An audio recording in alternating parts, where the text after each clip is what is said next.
following Washington's decision taken over the weekend to expel him in the wake of comments he made in a webinar about President Donald Trump. The United States' State Department says in a diplomatic note that Rasool has until Friday, the 21st of March, to leave that country. Well, the move has triggered a lot of reaction across the country, really, in South Africa, various perspectives being advanced. In a moment, I will play you that clip, that sound clip of what Rasool said. But let me just let you know that in this hour, at about 6:45, I'll be in conversation with the presidential spokesperson, Vincent Magwenya. The presidency, of course, noting that expulsion and saying that it is regrettable. So we'll tease out some of the issues that are at play with Vincent Magwenya. But as I said, in the next few minutes, I'll play you that clip so that you make up your own mind what you make of what Ibrahim Rasool had to say. But another story that I want to flag for you is this. KwaZulu-Natal residents have once again been left reeling following the latest bout of flooding in the province, which has left 2 people dead. The province's Cooperative Governance and Traditional Affairs Department says the Provincial Disaster Management Center is coordinating response efforts. This following the flooding, which was triggered by almost 2 days of heavy rains at the end of last week. So mop-up operations currently underway across KwaZulu-Natal in areas including eThekwini. At about 8:20, I'll be in conversation with the Premier of KwaZulu-Natal, Tamintuli, to talk about those efforts to just rebuild and, recover really after the devastating recent floods, which is the latest bout really. KwaZulu-Natal has been hit by a number of bouts of flooding in recent months. The other story that I want to bring to the table this morning, it's often been said that romantic relationships in the workplace can complicate things, right?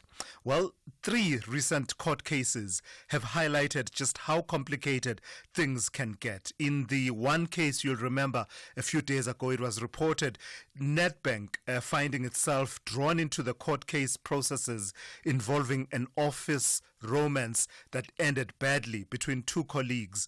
In another case that we will tell you about, it's the Labour Court having to step in to confirm an arbitration order, which was granted an employee who had been dismissed for claiming that she had been impregnated by a male colleague with whom she had been in a romantic relationship. When the paternity tests returned negative, the employer charged the woman with misconduct, saying she gave, quote, false information or evidence, deliberately gave untrue, erroneous, or misleading information. But in the arbitration, her dismissal was overturned in a case that's raised interesting debates about the bounds of misconduct in the workplace. So we will unpack romantic relationships in the workplace and what their implications can be, and whether or not what the threshold is where they rise to the level of misconduct. We'll be having a conversation with labor law expert, Advocate Gail Blanchard, and that conversation coming up at about 7:50 this morning. Right. Let me take you back to what Ibrahim Rasool had to say. It was in a webinar hosted by the Mapungubwe Institute for Strategic Reflection. Take a listen to just an excerpt of what the Secretary of State in the United States, Marco Rubio, found to be offensive enough to warrant an expulsion of Ambassador Ibrahim Rasool from the United States. I think what Donald Trump is launching is an assault on incumbency, those who are in power, by mobilizing a supremacism against the incumbency at home, and I think I've illustrated abroad as well.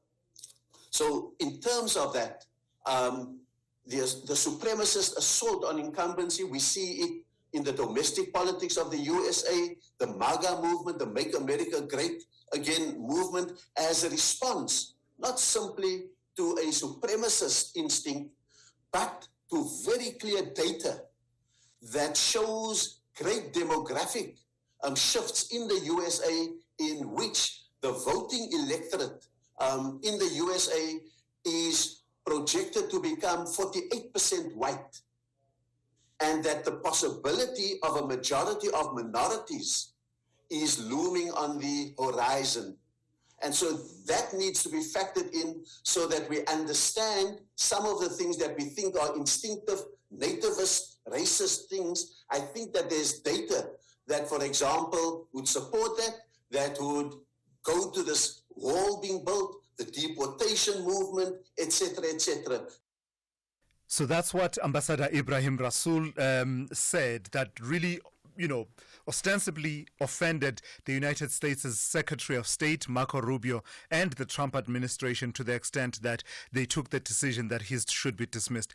What I want to hear from you is your own interpretation, not just of the words of Ibrahim Rasool, but of what is really playing out here. I've seen a number of theories being advanced, thought-provoking theories. There's the one option that says this was simply an ambassador who spoke out of turn, has no business discussing domestic politics. You've seen that criticism. But I've also seen criticism that says this was an ambassador who had tried the diplomatic route for a good 3 months or so, but getting nowhere, and knew that he will never be acceptable in the United States and therefore wanted to leave on his own terms. That is the analysis, for example, of the veteran broadcaster Ridi Tlhabi. I did read that. But you also have, another theory that says perhaps this was Ibrahim Rasool in a way driving how this is going to play out. Remember that the United States has the potential to send an ambassador to South Africa that is not, shall we say, not so palatable. Someone said, in this way, the South Africans don't have to accept, it's Joel Pollack don't have to accept him into the country because, we have no ambassador. Our ambassador has been kicked out. Those are the various streams of thought that are playing out. I want to hear your stream of thought. What do you think? Give me a call. The number to dial is 086 000 2032. Your WhatsApp voice notes on 061 410 4107. Of course, all of your regulars, we have them locked and loaded once again for you on this Monday morning. And Musa with news updates every half hour. Rob Byrne with your traffic every 15 minutes or so. Zaikan is watching your sport throughout the morning. Dauleng Lechela has your economics, business and market news covered. And Sipho Mantula with your Africa update just before 8 a.m. We are at SAFM Radio on X, SAFM Radio on LinkedIn, Facebook and Instagram, and we are also live on our YouTube channel, SAFM Radio. This is SAFM. We are leading the conversations that move us. The first hour of the Monday edition of the Morning Brief starts now. Over the last 50 years, one man has played an unparalleled part in transforming British society. This man is Rupert Murdoch. Feared by politicians, Murdoch has built the biggest media operation on the planet. His empire has given him extraordinary power and influence. The rise of the Murdoch family is an electrifying study of the Murdoch dynasty, charting the ups and downs of an empire. From the ambition that fueled its success, to the criminality that led to the closure of the News of the World and the Leveson Inquiry. This is The Rise of the Murdoch Family. Thursdays at 10 p.m. starts 13 February, only on S3. Whether it is a CCMA referral, problems with a mechanic, or unfair blacklisting, Clientele legal plans are affordable, and you receive up to 670,000 rands worth of legal services per year. We cover civil, criminal, and labor-related matters. Our legal team will be your support 24 hours a day. SMS SAFM to 32195. That's SAFM to 32195. Clientele General is an authorized FSP and a licensed non-life insurer. T's and C's online. Standard rates apply. Who will rise in the Hollywoodbets Pro Series, where the top 8 women's cricket teams face off against each other to lift the inaugural Hollywoodbets Pro 50 and Pro 20 trophies? Local pride is at stake with the log table taking shape. Waza nawe! Get down to a stadium near you and show your support. Visit cricket.co.za for more information. Entrance to Hollywoodbets Pro Series matches is free. Jazz lovers, the wait is over. Africa's grandest gathering returns on the 25th to the 26th of April at the Cape Town International Convention Center. Experience 2 nights of soul-stirring jazz, electrifying collaborations, and over 30 world-class artists across 4 iconic stages. Don't miss this unforgettable musical experience. Get your tickets now at ticketmaster.co.za. Brought to you by Independent Media, proud media partner of the Cape Town International Jazz Festival. The Daily News Diary on SAFM. Hey, and good morning to you. Good morning, Thulas. How was your weekend? It was good. It was good. I'm well rested. Fantastic. Yours? Not so great. Chelsea lost. But anyway, let's move on. What's on the diary this morning? Well, latest developments on the South African ambassador to the US, Ibrahim Rasool, who's expected to be back in South Africa this week. The International Relations Minister, Ronald Lamola, saying that South Africa will continue to engage with the US administration, and this so that both countries can raise their concerns and also put forward their grievances. While Kusatu in the Western Cape saying that one of the resolutions it has taken at its 6th Congress held at the weekend is to welcome Rasool back into the province. And the South African Communist Party, the SACP, vowing to keep its status as a registered political party and to contest future elections in line with the resolutions of its previous conferences. And the ANC will hold its much-anticipated bilateral meeting with the SACP today, and the two alliance partners are trying to find each other following the SACP's conference resolution to go at it alone in future elections.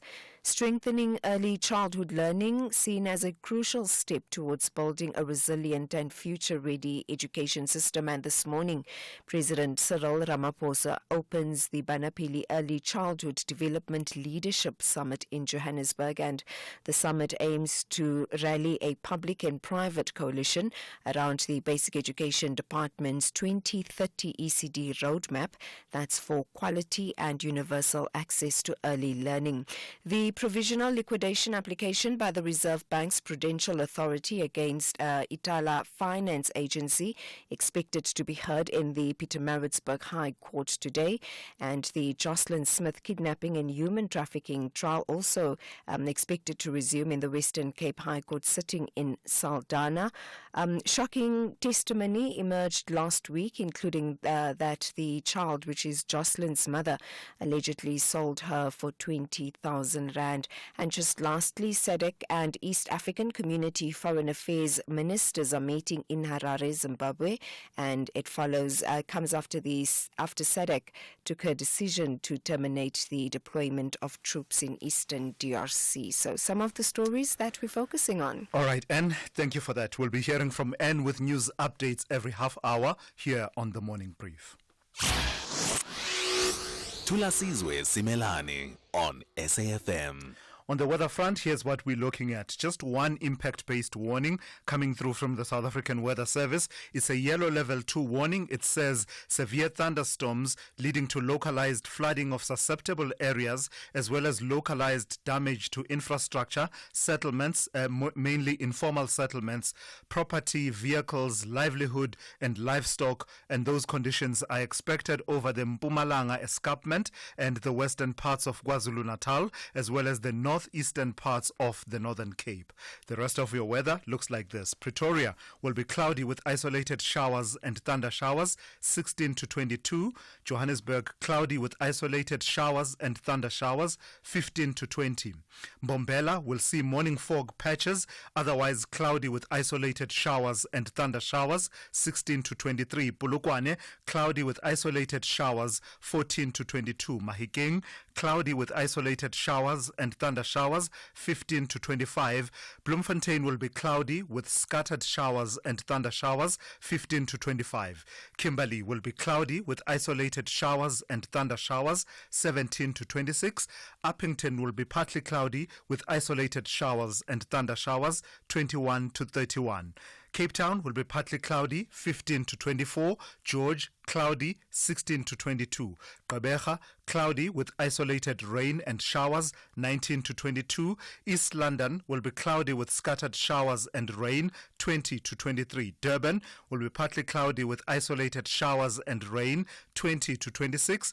Richards Bay will be partly cloudy with isolated showers and rain 19 to 28. And finally, Pietermaritzburg will see morning fog patches, otherwise cloudy with scattered showers and thunder showers 14 to 24. Bafana are taking on Lesotho at the new Pitamukaba Stadium on the 21st of March 2025 at 6 p.m. for the FIFA World Cup 2026 qualifier. Come early, dress to commemorate Human Rights Day and support Bafana for a chance to win prizes from our host, Limpopo Government and Polokwane Municipality. Gates open at 3 p.m. and tickets start from 70 Rand for adults with special rates available at 40 Rand for children under 12 at all Ticket Pro outlets. If you can't make it to Polokwane, catch the game live on S3 at 6 p.m.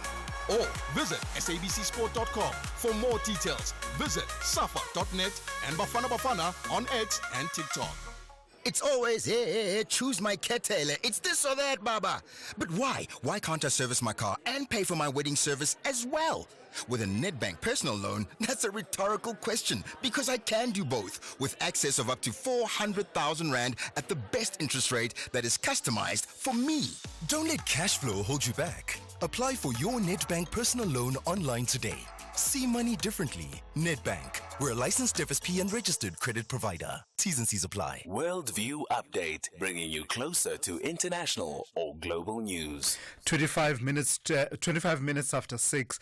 Astronauts Butch Wilmore and Suni Williams are finally preparing for their journey back to Earth after being stuck on the International Space Station for more than 9 months. The pair have been on the ISS since the experimental Boeing Starliner spacecraft they were testing out experienced propulsion issues and was deemed unsafe to fly them back home, back to Earth. A SpaceX capsule carrying a new crew docked with the ISS yesterday and were warmly welcomed and embraced by the crew they will be replacing, which includes Wilmore and Williams, who will no doubt be relieved to be finally heading home. Let's speak now to Professor Leroto Dileo, who is a professor of physics and astronomy at the University of the Western Cape. Good morning to you, Prof, and thank you for your time. So these two were meant to be in space for no more than, 8 days, but they found themselves stuck on the ISS for 9 months. How relieved do you believe they will be, and also how important is it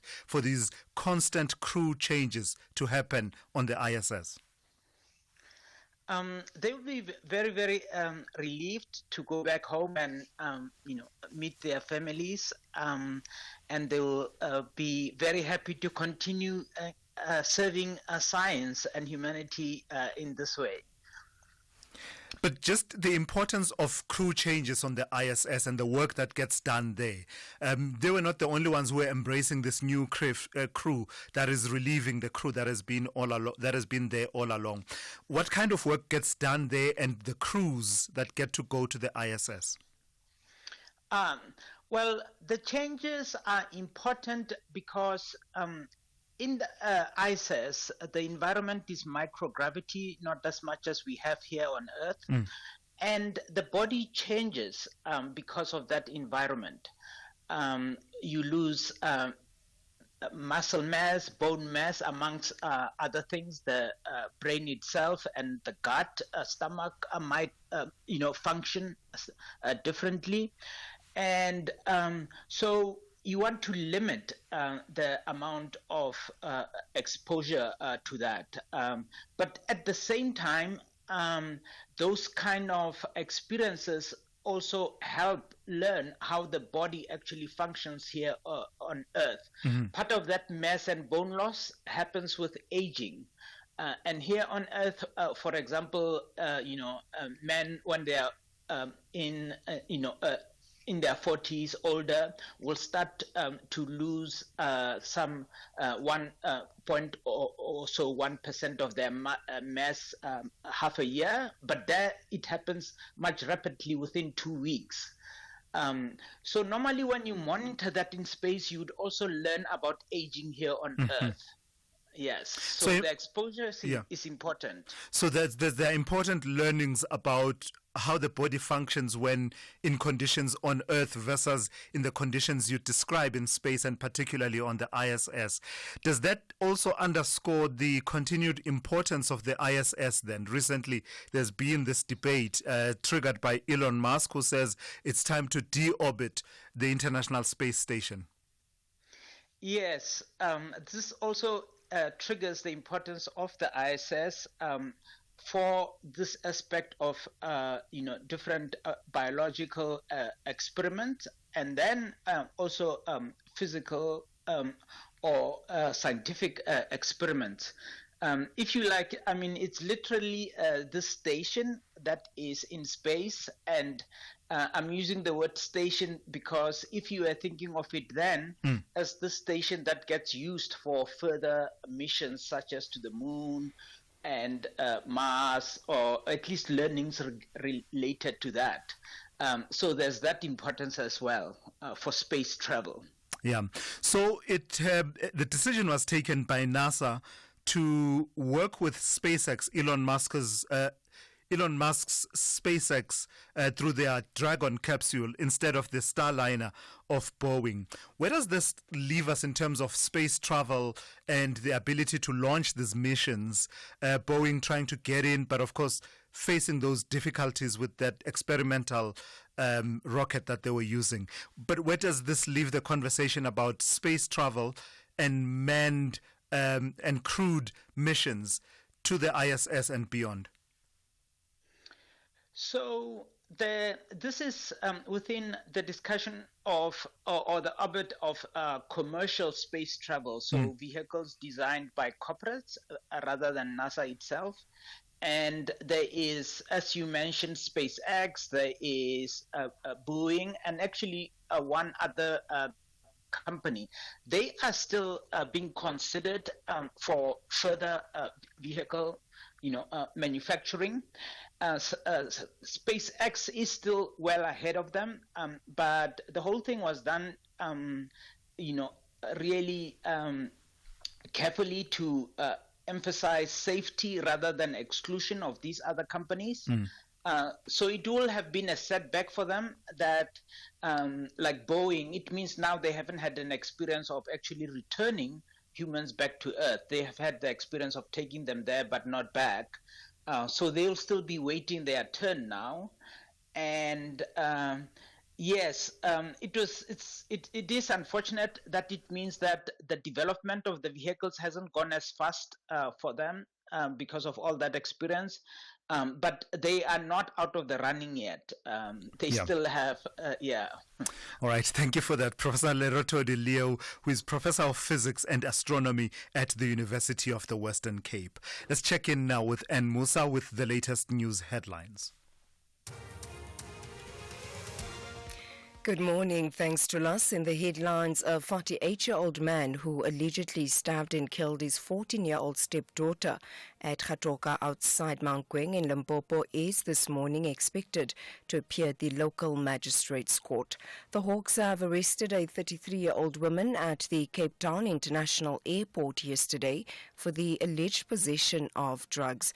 Authorities acted on information about a suspect on board a flight from Brazil to Cape Town. And the foreign affairs ministers of the Southern African Development Community and East African Community will meet in Harare, Zimbabwe today. This after SADC took a decision to terminate the deployment of troops in eastern DRC. I'll have details on these and other stories at 7. SAFM, guiding you through the rush hour traffic. Traffic coming slowly into Joburg from many directions this morning. A crash on the N12 just after Atlas Road. So if you come from Pitfontein, Davidton, Benoni, N12 from Snake Road through Tom Jones down to Atlas into that crash scene, that's heavy.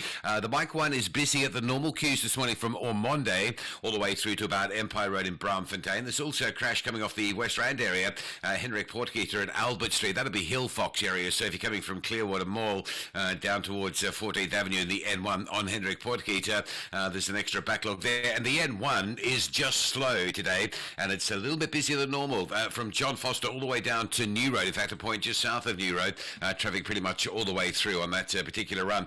Durban side, the N2 coming up from Amanzimtoti is busy, but there are no major issues. Not a bad Monday, actually. N3 from Pietermaritzburg for your commute into Durban also looking clear. Cape Town, not such a great picture on the N1. There are two crash scenes on your way to Cape Town.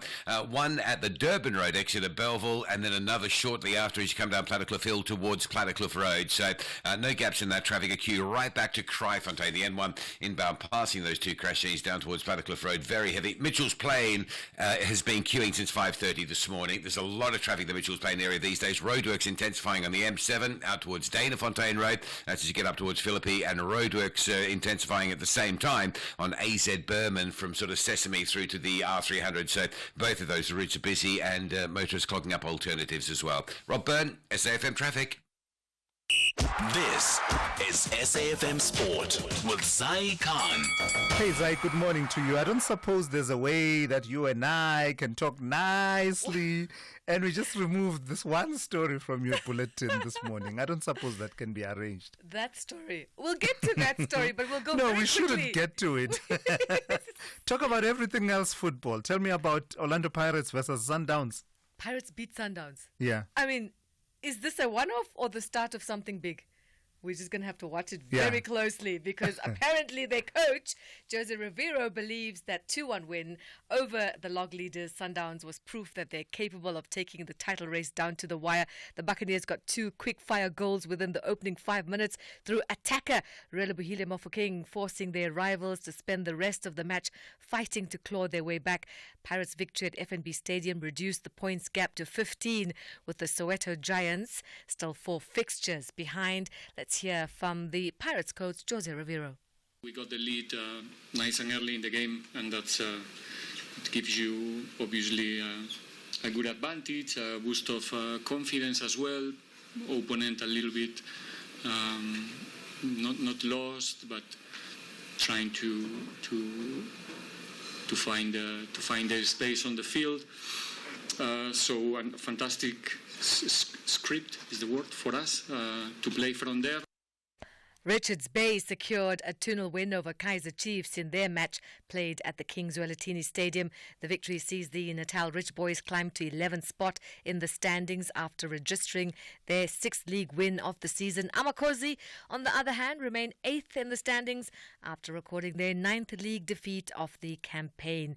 And elsewhere, Mikel Merino's first half header enough to settle Arsenal's 1-0 win over Chelsea in a tense London derby. That story didn't have to be in the bulletin. Like really, no one needs to hear that. Moving swiftly along, Fulham boosted their hopes of European qualification with a 2-0 win over Tottenham at Craven Cottage to move up to 8th in the Premier League. And they are now just 3 points off 5th place Manchester City. The race for Europe is tighter than ever, and Fulham are in it. Tennis action. The Russian teenager Mira Andreeva came back to beat the number 1 ranked Arina Sabalenka 2-6, 6-4, 6-3 at the BNP Paribas Open to make the 17-year-olds the tournament's youngest champion, and that's since Serena Williams did the feat in 1999. In the men's draw, Jack Draper overwhelmed Holger Rune 6-2, 6-2 in little more than an hour in the final of the BNP Paribas Open, achieving 2 big milestones by claiming his first Masters 1000 title and earning his debut in the top 100 of the ATP rankings.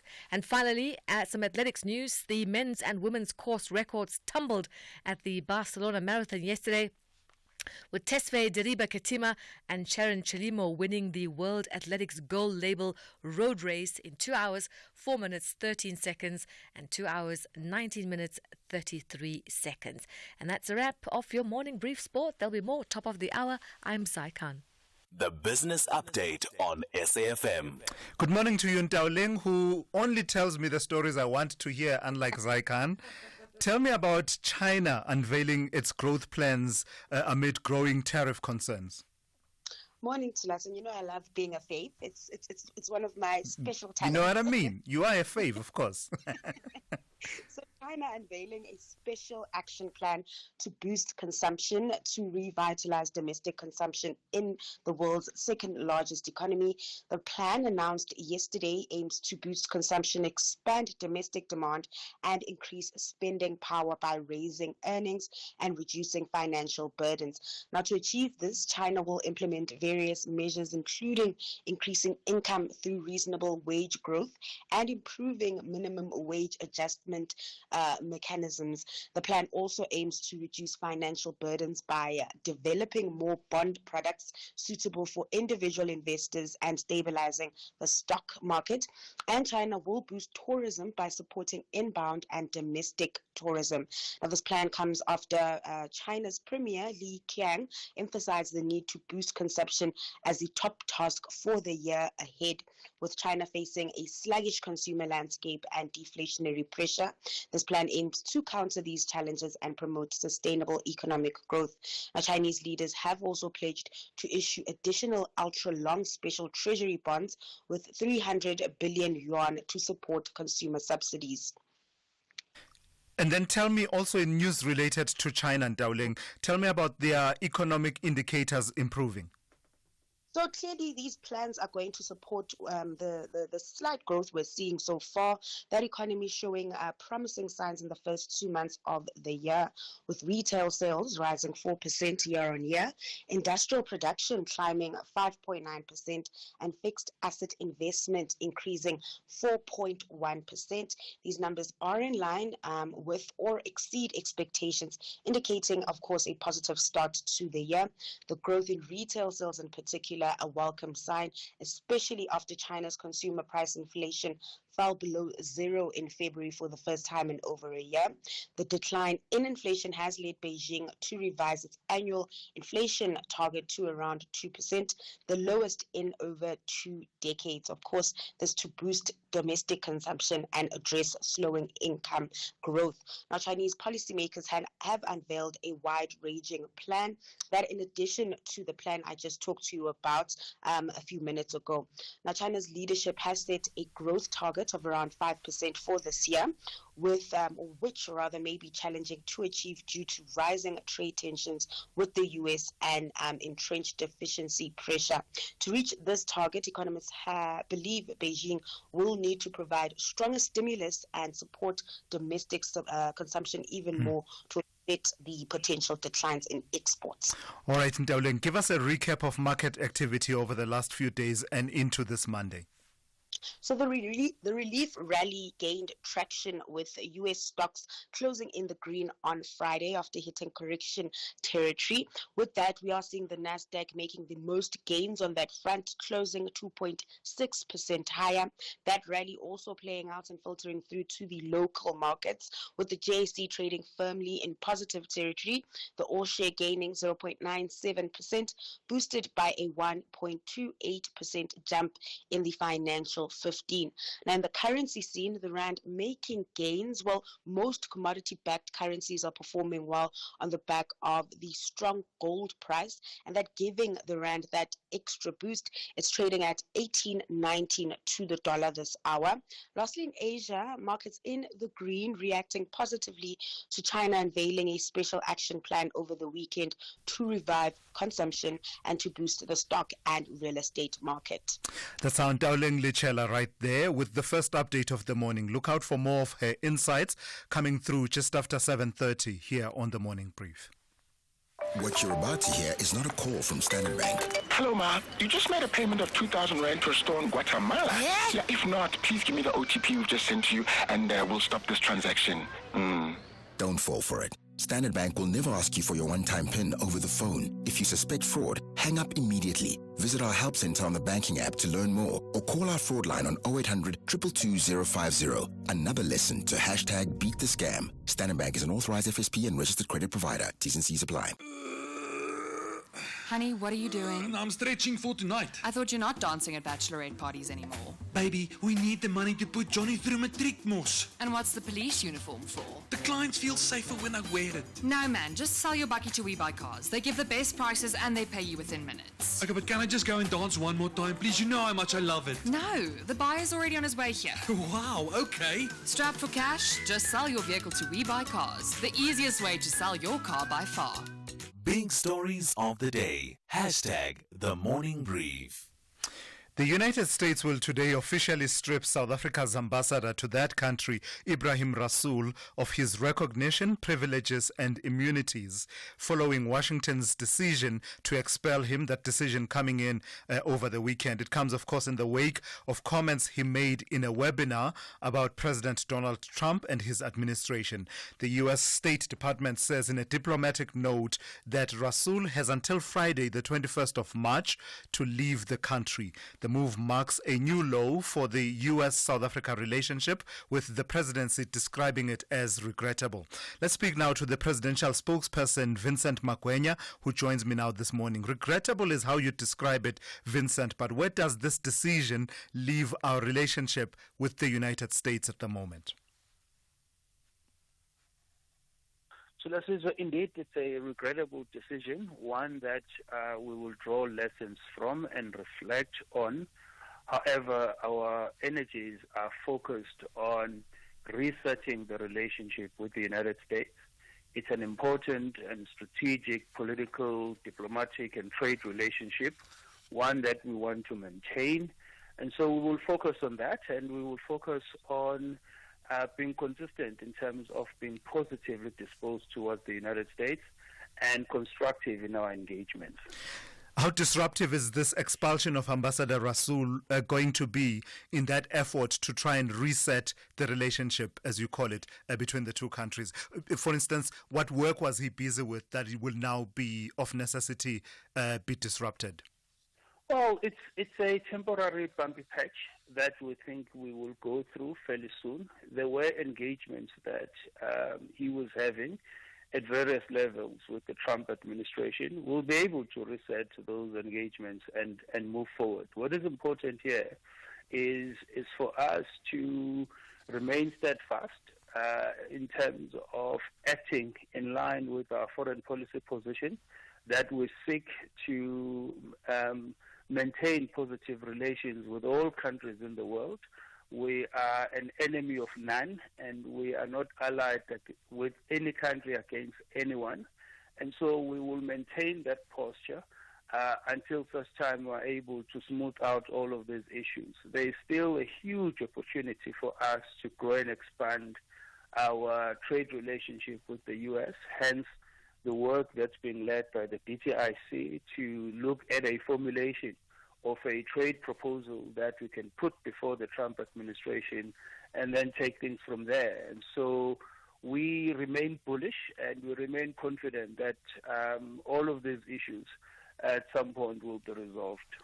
So you would have seen a response that says we should retaliate at the diplomatic level. I'm not sure what the actual status is, to be honest, at the United States Embassy in light of Ruben Brigatti's departure and the imminent appointment of a new ambassador. But is retaliation, an expulsion of any diplomats, something that's on the table for us? Thulasizwe, that's not how we conduct and maintain our relations with countries. We always seek to be constructive in our engagements.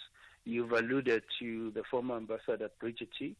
There were calls for the president to expel him after his misrepresentation of the Lady R issue. And we sought to constructively engage with the Biden administration. And those issues of misunderstanding were ironed out following processes that the president instituted. So that's not our posture, and that's not how we conduct and maintain our diplomatic relations.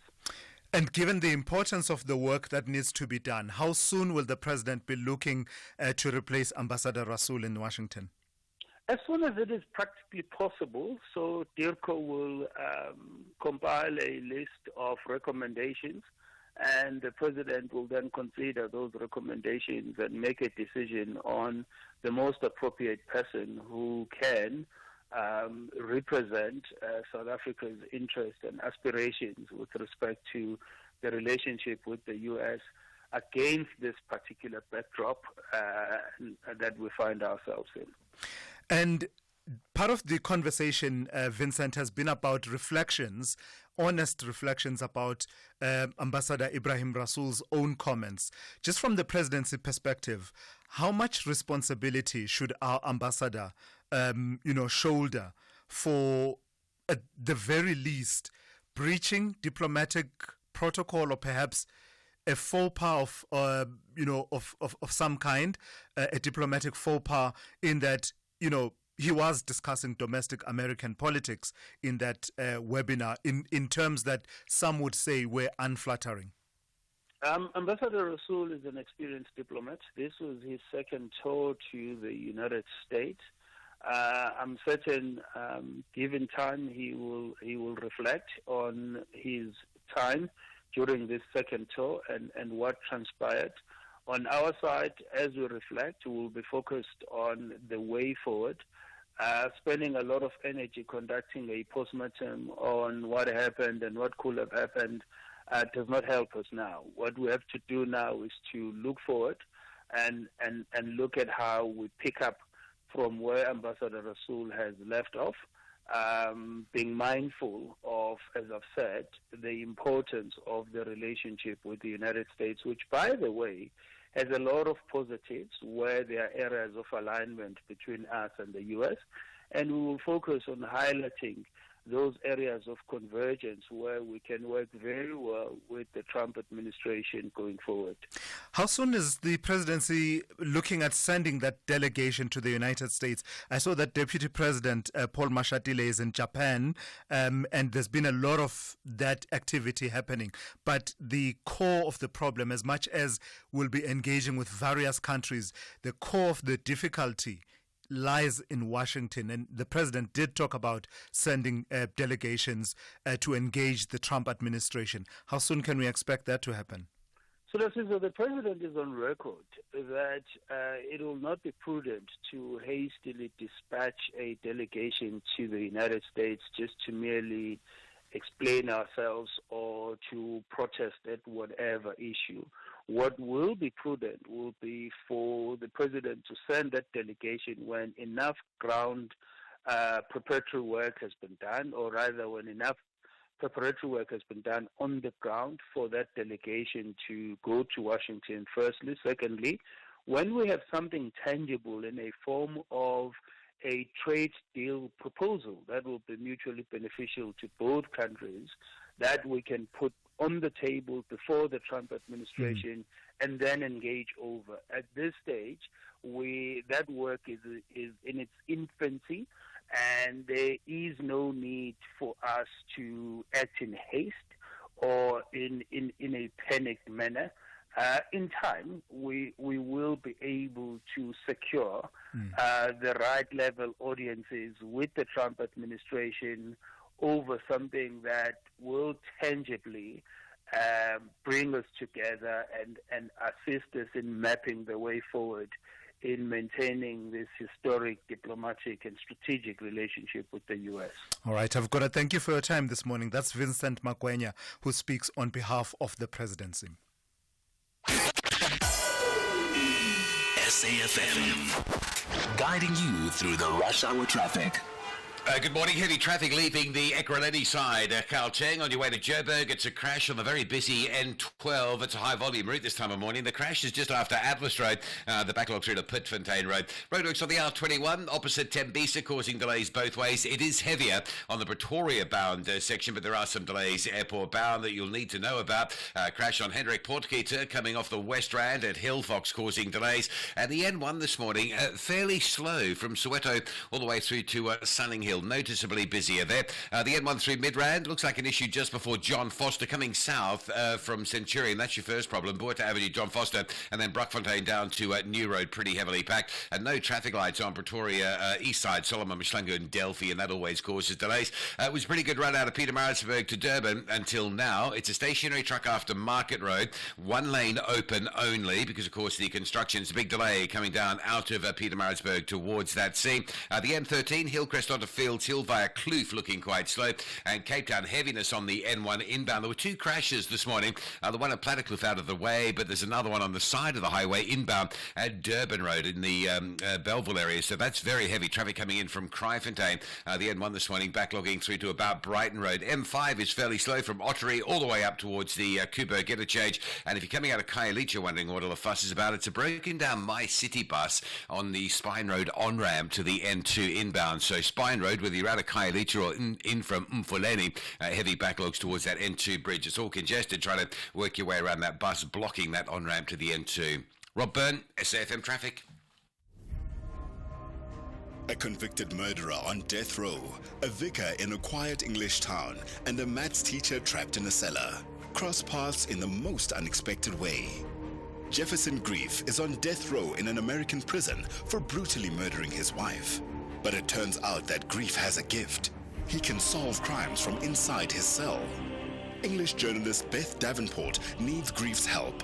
Janice, a woman who recently helped Beth, has gone missing. The last Beth heard from Janice? A text with a blurry image of a man lunging towards the camera. Will Grief crack the case in time? Exactly how is Janice's local vicar involved? And is it really possible to solve a crime before it is committed? Tune into Inside Man, Monday to Wednesday at 9 p.m. Starts 12 February only on S3. Open up.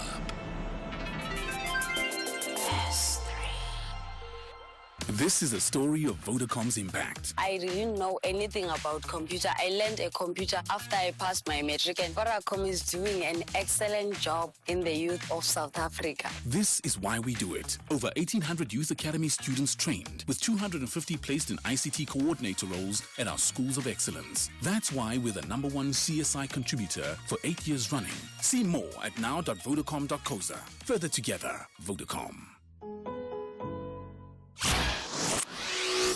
Thulasizwe Simelane on SAFM. 6 minutes to 7. Let's turn our attention to this story now. The Finance Minister Enoch Godongwana found the going tough on Friday when he faced 3 of Parliament's committees responsible for overseeing public finances who were anything but impressed with his recently tabled budget.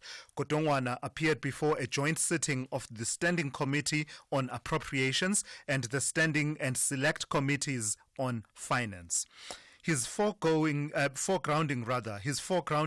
of how the proposed 1 percentage point VAT increase over 2 years would boost spending on education, health and defense did little to convince MPs. So where does all of this leave our budgetary process, and what are the implications of all of this uncertainty? I'm joined by actuary Harry Scherzer, who is also the CEO of Future Forex, an international money transfers company. Good morning to you, and thank you for your time. How high are the stakes in these processes that are now playing out before Parliament? Usually by this point, there's agreement, at least in the executive, and by the time the Parliament debates it, you know that the budget will pass and has the requisite majority to pass. This time, all bets are up.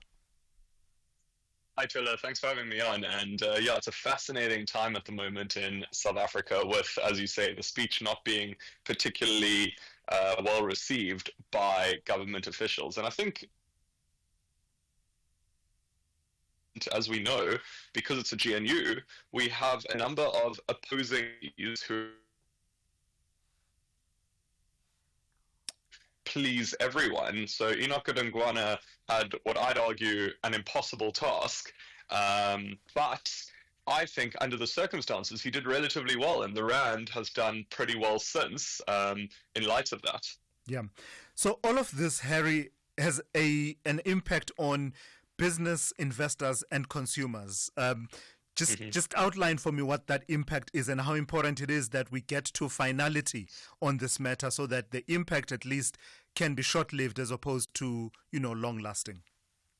Yeah, absolutely. So the intention of the finance minister is to provide trust in South Africa's financial system to encourage investment. But that's a tricky thing to do when South Africa is in a relatively tough spot with high debt and no money for infrastructure products. So what the finance minister initially wanted to do back on the 19th of Feb, when the speech was supposed to take place, was raise the VAT tax rate by 2%. But as we saw, for the first time in democratic South Africa, the finance speech actually got delayed because the DA opposed it so heavily and said, absolutely not, this is a tax on the poor, we're not going to allow this. So the finance minister and the government in general were running out of ideas and had to find a way to encourage investors that the country is in a strong financial position, but also ensure that people who are already struggling to live don't struggle more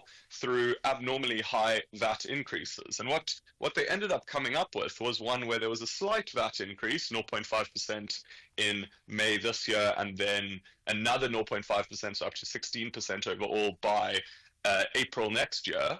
But there were other ways that they found maybe they could raise those finances. And that was what the finance minister tried to show the public that he has a plan of doing. And like I said, although the government weren't particularly happy about it because the DA are strictly anti-VAT increases, the ANC say we need money from somewhere, I think ultimately the fact that the rand has stabilized at a relatively strong level shows that investors were pretty happy with what was decided on. So there are at least two possibilities out of this parliamentary process: a stalemate leading to a delay in finalizing the budget, or the amendment of the budget. Well, I suppose the third is the budget gets passed as it is. Just out of those various permutations, tell me about the impact in the event of a delay in finalizing and the impact in the event of the budget being amended. Yeah, so let's start off with the fact, Tula, that if we do nothing, if we don't increase the VAT rate and we don't implement what was said, that's a bad situation for South Africa because we don't have money. 76% of GDP is our debt rate, which means that we're spending, call it 22% of money that comes in taxes each year on servicing our debt. It's really not a good situation that of every rand that SARS collects, only 78 cents of it gets to actually be used on growing our economy and growing our country and giving back to people that need it. So we're in a bit of a debt spiral and we need to get out of that. We need to service our debt. We can't take on more debt. So really what it comes down to is that the government, one way or another, needs to make changes. We can't do nothing. And so the next question is, what changes do we make? Well, the DA are convinced that there's enough corruption and issues within the current government that if we just cut down wasteful spending, we'd be okay. The ANC are saying that won't be anywhere near enough, even if there is some wasteful expenditure. So there is a bit of, as you say, a stalemate, but the GNU has to come forward from this. And my suspicion is that what was proposed by Enoch Godongwana was a pretty good concession, where the VAT rate didn't go up by the full 2% they initially proposed, but it went up slightly. Things like sin taxes went up by more than inflation, like taxes on tobacco and alcohol. I think that's a great way of collecting taxes, is basically using goods which are sin taxed to generate excess revenue. But in general, I think it was something whereby the government has to go forward. We can't have a situation where this is postponed. We can't have a situation where nothing changes, because we're in a dire situation and changes are needed. So my suspicion is that South Africa will come together, realize that, and come up with something which everyone compromises on. Yeah. Neither party is particularly happy with, but ultimately South Africa gets to move forward. All right, Avgura, thank you for your time and your insights this morning. That's Harry Scherzer, who is the CEO of Future Forex, but also an actuary. And that brings us to a minute after 7. Let's check in with N. Musa with the latest news. Outsurance will go out of their way to try and save you money on your car insurance. If they can't, ask for 500 Rand. SMS out to 30754. Now that's good news.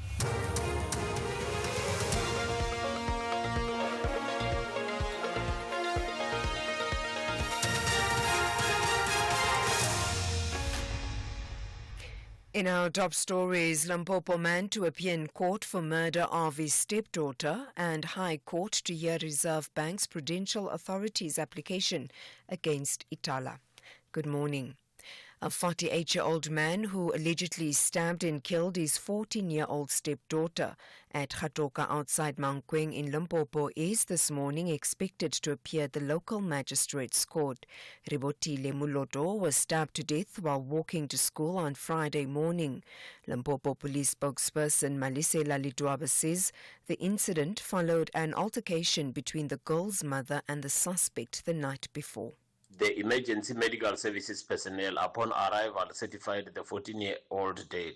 The police nabbed the suspect in Polokwane. Preliminary investigation revealed that the suspect had a domestic dispute with the deceased mother the previous night.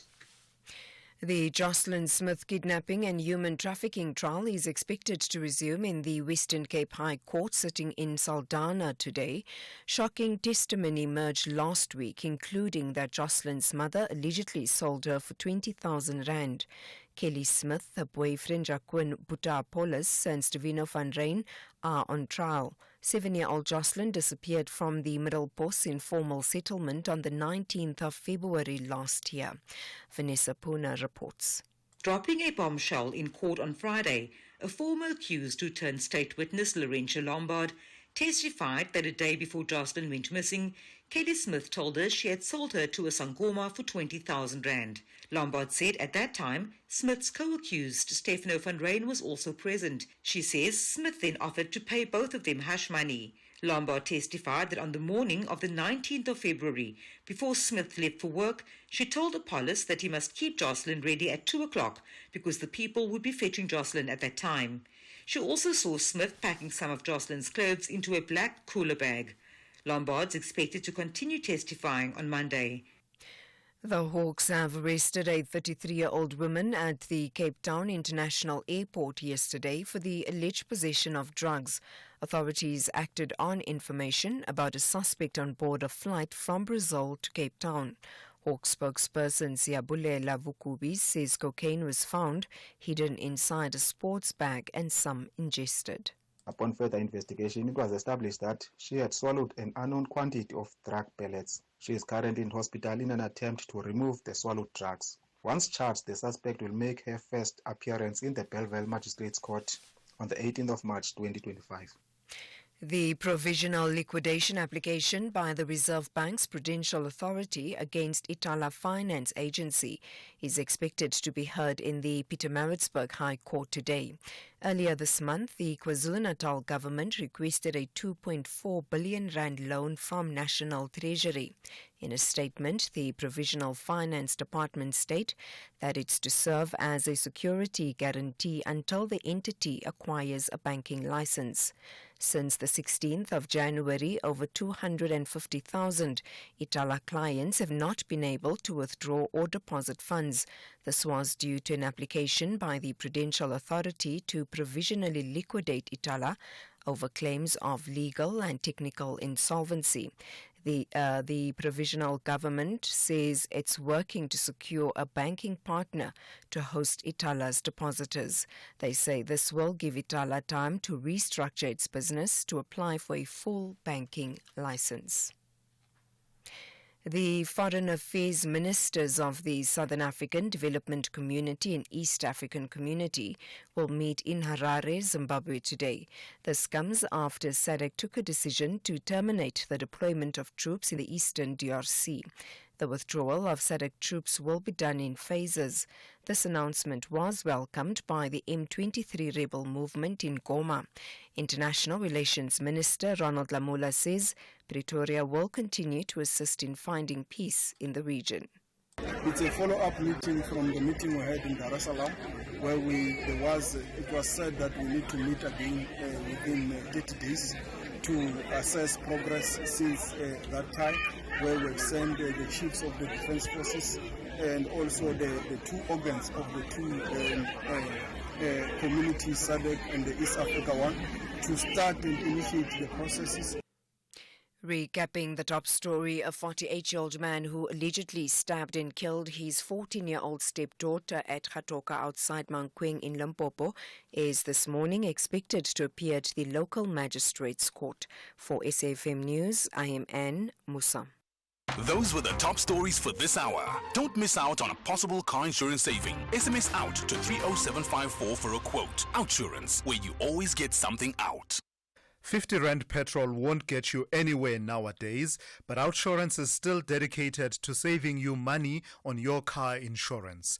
Get a quote, and if Outsurance can't beat your car insurance premium, ask them for 500 Rand cash and make that 1,500 Rand cash if you've been claim-free and with the same insurer for 3 years.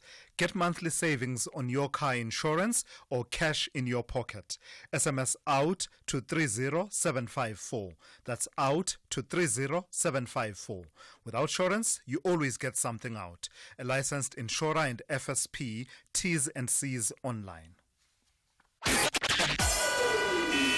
SAFM, guiding you through the rush hour traffic. We'll be leaving Ekurhuleni this morning. A crash on the N12 just past Atlas Road, down towards Rondebolt Roadside. It's very heavy queuing back through, almost towards sort of Dainetfontein, well back past Snake Road, way back past Pitfontein, getting back towards that Kingsway junction at Davyton. So it is heavy. And because the N12 is so heavy, there's a lot of backlogging going on along the Atlas Road Bridge, as you can imagine as well. Earlier crash coming at Galuli's on the N12 and R24 routes, backing both of those options up. And the R20 on the roadworks around the Tembisa area causing delays both ways, but it's northbound coming out of the airport that is particularly heavy. Very busy morning around the N1 highway approaches through Midrand, Samrand Road, Olifantsfontein, New Road, a lot of traffic backlogging there. And lights are still down Winnie Mandela and Leslie, Winnie Mandela and Sloane. So coming out of Four Ways or coming off the highway, it is all going to be very busy for the next couple of hours. Durban, lot going on there as well. A crash on the M4 just by Mhlanga Rocks Drive. So if you're leaving Mhlanga, quite a heavy delay into that one. There's a crash halfway down Fields Hill. So from Hillcrest via Kloof onto Fields Hill direction Pinetown. That is very heavy, and it looks like something just unfolding on the N2 North, running up into Spaghetti Junction. All of a sudden, that's quite heavy from the M7 Bluff exit. Cape Town busy out of Mitchell's Plain. Roadworks going north on AZ Berman and at the M7 consecutively, so both of those are, it's really heavy. And the N1 crash on the side of the roadway at the Durban Road exit at Belleville, causing a delay. Traffic into Cape Town this morning quite slow from Brackenfell, passing that then all the way down to the Kuberg interchange. Rob Byrne, SAFM Traffic. A very good morning to you in your SFM Sports headlines. It's soccer. The Mamelodi Sundowns coach Miguel Cardoso is struggling to explain the Orlando Pirates onslaught. And in cricket action, the Dolphins were crowned Cricket South Africa's One Day Cup champions. All the details around 7:30.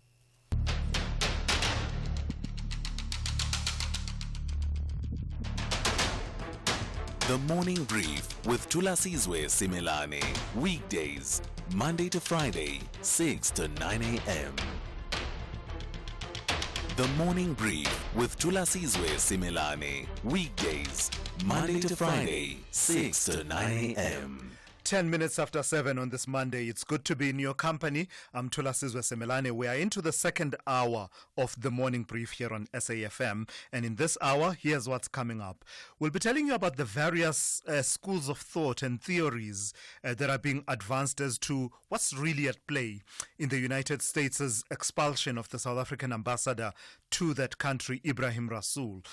We told you earlier on that Rasool will today be stripped, officially stripped of all recognition, privileges and immunities, and has until Friday to get out of the country. In a moment, I'll play you that clip once again in case you missed it over the weekend and when we played it a bit earlier on, so that we are all part of the same conversation. But at the same time, I'll also be speaking to the director of the Africa-Asia Dialogues, also a global governance analyst, that's Thembisa Fagute. That conversation coming up in the next few minutes. And as I said, I do welcome your inputs as well. Having heard earlier on from Vincent Magwenya, and you're about to hear once again what Ibrahim Rasool has had to say about Donald Trump and the Trump administration, and Thembisa Fagute's analysis, your own thinking then of what's really at play. I'll welcome that. The number to dial is 086 000 2032. Your WhatsApp voice notes on 061 410 4107. And then another story that will bring you within this half hour hour. On Friday, we brought you a thought-provoking conversation with the leading academic, Professor Jonathan Jansen, who's suggesting that homework is a middle-class concept that simply doesn't work in working-class communities where children face a myriad challenges in the home environment that affect their ability to do homework.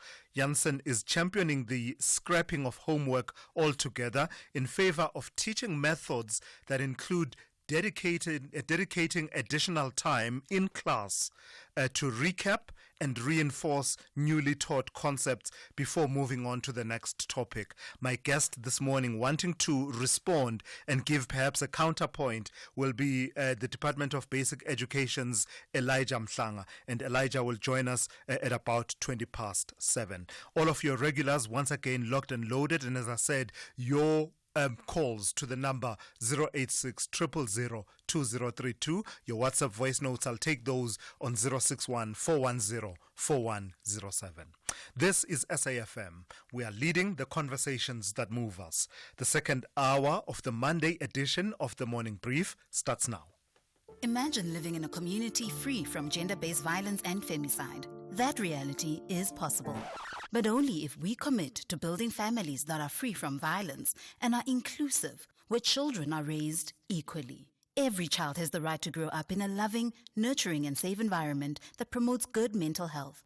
So do not forget about the boy child. He too needs to be protected from all exposures of violence. Pay attention to the boy child today and watch him grow to be a responsible man that society can be proud of. Stop gender-based violence and report any cases of child neglect and abuse at your nearest police station.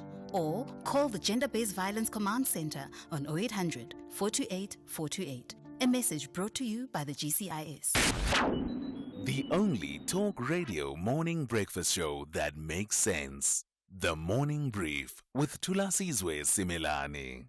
It's coming up to 14 minutes after 7. Various theories are being advanced as to what's really at play in the United States' expulsion of the South African ambassador to that country, Ibrahim Rasool.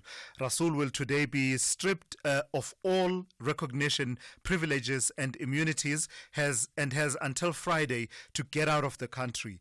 Interpretations of what's at play have ranged from those that suggest that Rasool's critical words about U.S. President Donald Trump were a diplomatic faux pas, to those that say it may have been a calculated move on his part aimed at initiating his expulsion by a country that did not accept his diplomatic approaches in the first place.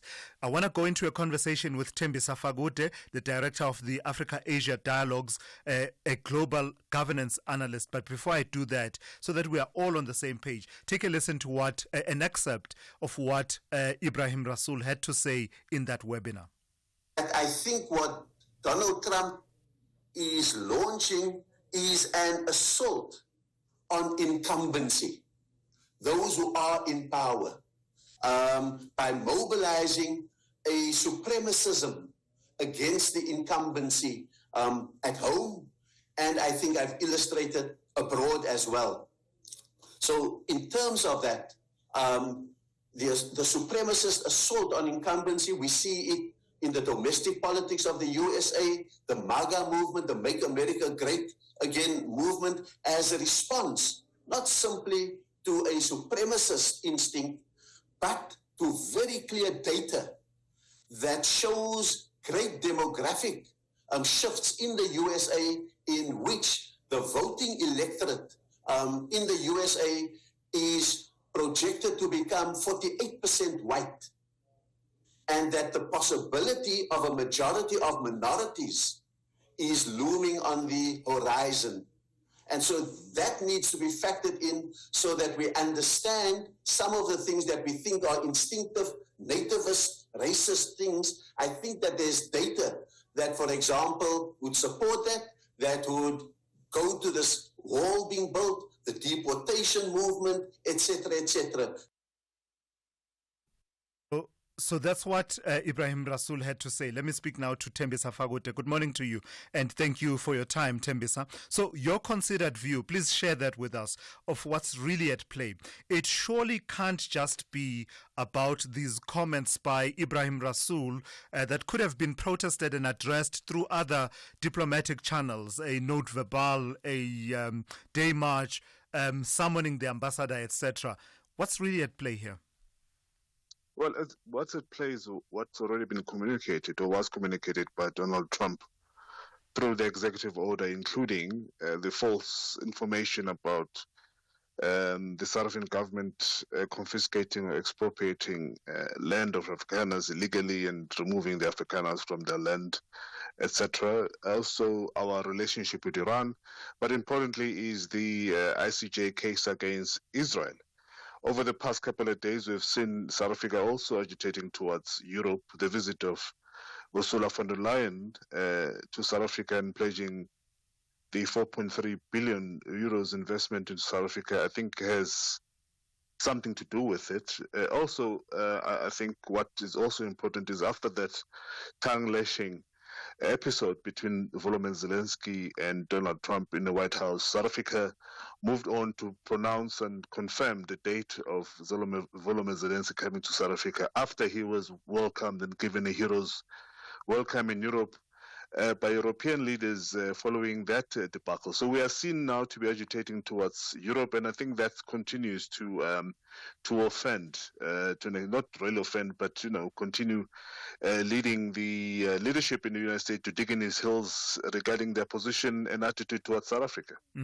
Just for clarity, on your part, having listened to what Ibrahim Rasool had to say, always important for us to, as much as we are talking about the knee-jerk and perhaps the reaction of the United States, but also important for us to reflect on the conduct of our own ambassador. What did you make of those comments coming through from an ambassador in the way that he delivered them in that webinar? Well, I'm not diplomat nor affair with diplomatic protocols, but he was stating facts. Whether it was the right platform for him to do so or the manner in which he did, I'll leave that to those who are fair with diplomatic protocols. But he stated facts about what's happening at the moment in the United States. But I also think it's a lesson for all of us to understand and acclimatize ourselves to how we go about conducting ourselves as diplomats. Obviously, there are certain people within the United States, notwithstanding what I've said alone in terms of the background to this action, who felt that this was undiplomatic and deserve certain actions. And again, we are told that the United States or the hosting nation has got the right to declare any of the diplomats persona non grata, and they don't necessarily have to give reasons. Yeah, and in fact, it was interesting reading the diplomatic note that cited the Vienna Convention, and I chuckle because these days you hardly hear the United States using the framing of international law and those kind of conventions. But nevertheless, I digress, Tembisa. So what have you made of the response from Pretoria? A few minutes ago, I was in conversation with the presidential spokesperson, Vincent Magwenya. Basically, his view and the president's view is that their focus would rather be on resetting the relationship with the United States. There'll be no retaliation, no retaliatory expulsion of any of the diplomats of the United States in South Africa, but rather, as soon as is practically possible, they'll be looking to appoint a new ambassador to the United States. Well, Pretoria has been very careful in terms of not playing into the gallery. We've had discussions and various comments over the weekend on what people feel, but I think it's been prudent, at least from DERCO and the presidency, to take the position that they've taken, restricting the conversations to diplomatic channels, and this is what they've said. But I think they've moved too swift in terms of already, according to Clayson Munyela yesterday, identifying 3 candidates who possibly replace Ibrahim Rasool. This is even before he arrives back into South Africa, suggesting to me at least that they are agree to an extent or have accepted without protesting, if there is anything to protest, that Ibrahim Rasool must be recalled and coming to South Africa and be replaced by somebody else. Yeah, that's an interesting move. But in terms of what is likely to be gained from further engagements with the United States, what do you think South Africa's efforts are likely to yield out of the United States? Or are Donald Trump's views and the Trump administration's views about South Africa so cemented and entrenched that perhaps all of this could prove to be futile in the end? This is the relationship we're going to have with the U.S. for the next 4 years. For instance, Tembisa, if I can add this as well, I've been seeing this new line of reasoning from the presidency that says they've been advised that Donald Trump is transactional in the way that he conducts international relations. So all of this, and Vincent Magwenya repeated it this morning, all of this being viewed as this is just Donald Trump being transactional. We need to put together a package of proposals that include, concessions on trade that will will help in resetting this relationship. What do you make of that? Well, it's difficult to second guess Donald Trump. But importantly, I think two things. One is Ibrahim Rasool in that webinar confirmed that basically the doors are currently closed in terms of diplomacy and engagement between the United States and South Africa. So his proposal was for us to wait until there's that slight opening of opportunity for South Africa to engage with the United States. Second, we heard from the security advisor of the president of South Africa, Dr. Sidney Mufamadi, suggesting that there's no need for an envoy to go to the United States. South Africa can speak to Donald Trump from Pretoria. Again, that suggestions to me mean that South Africa is no longer really interested in continuing with engaging with the United States. They will wait and hopefully Donald Trump will relent and they can take the advantage of that situation and begin negotiations. So by the look of things, right now there's nothing South Africa can do in terms of convincing Donald Trump or twisting his hand into accepting and agreeing to certain suggestions coming from our way. All right, I've got to leave it there. Thank you for your time this morning. That's Tembisa Magwenya, who is the director of the Africa-Asia Dialogues, also a global governance analyst. For 90 minutes, neighbors will not get along. Bafana Hugo are hunting for 3 points. But Dikwena want to cause an upset. This is the FIFA World Cup 2026 African qualifier. Witness the human rights pitch rivalry between South Africa and Lesotho on Friday, 21 March at 5:30 p.m. Live on SABC Sport on DTT Channel 4, S3 and SABC radio stations. Also available at your fingertips on SABC Plus. Proudly brought to you by SABC Sport. For the love of the game. The Morning Brief with Thulasizwe Simelane. 24 minutes after 7. On Friday, we brought you we thought it was thought-provoking conversation with the leading academic, Professor Jonathan Jansen, who suggested that homework is a middle-class concept that simply doesn't work in working-class communities, where children face a myriad challenges in the home environment, affecting their ability to do homework. Jansen is championing the scrapping of homework in favor of teaching methods that include dedicating additional time in class to recap and reinforce newly taught concepts before moving on to the next topic. The Department of Basic Education's Elijah Mhlanga was listening to that conversation and would like to weigh in, and he joins me now. Good morning to you, and thank you for your time this morning. So what do you think, Elijah? Scrapping homework because it just doesn't work, especially in working class communities with all of the challenges that young people face, or you don't agree with Professor Jonathan Jansen? No, we don't, Thulasizwe, and good morning to you. Thank you very much. We don't. You see, Professor Jansen is the same person who in April 2020 said we needed to scrap the entire academic year because of COVID. He said we should abandon the entire school year. So the word scrap is the word he likes using when he seeks to get attention from the media, and indeed we do engage him in the media. But remember, the purpose of education is not just to prepare learners to pass exams, is to develop them holistically so that they become productive citizens in the country. So it's not just about making sure that they understand what they're being taught, but it's also to develop other skills that they need, like teamwork, time management, organizational skills, planning, which are the social benefits of homework. Because when you take homework home, you know you've got a project. You know you have a project that you must start and finish at a particular time. But it also gives your parents or your caregivers an opportunity to hear from you. What did you learn at school? But they also get to learn the things that are being taught in the curriculum, because in South Africa, we have parents who are not aware of what is being taught to their children in school. So homework has a whole range of benefits beyond just preparing them for exams, or beyond just allowing them an opportunity to grasp a curriculum content.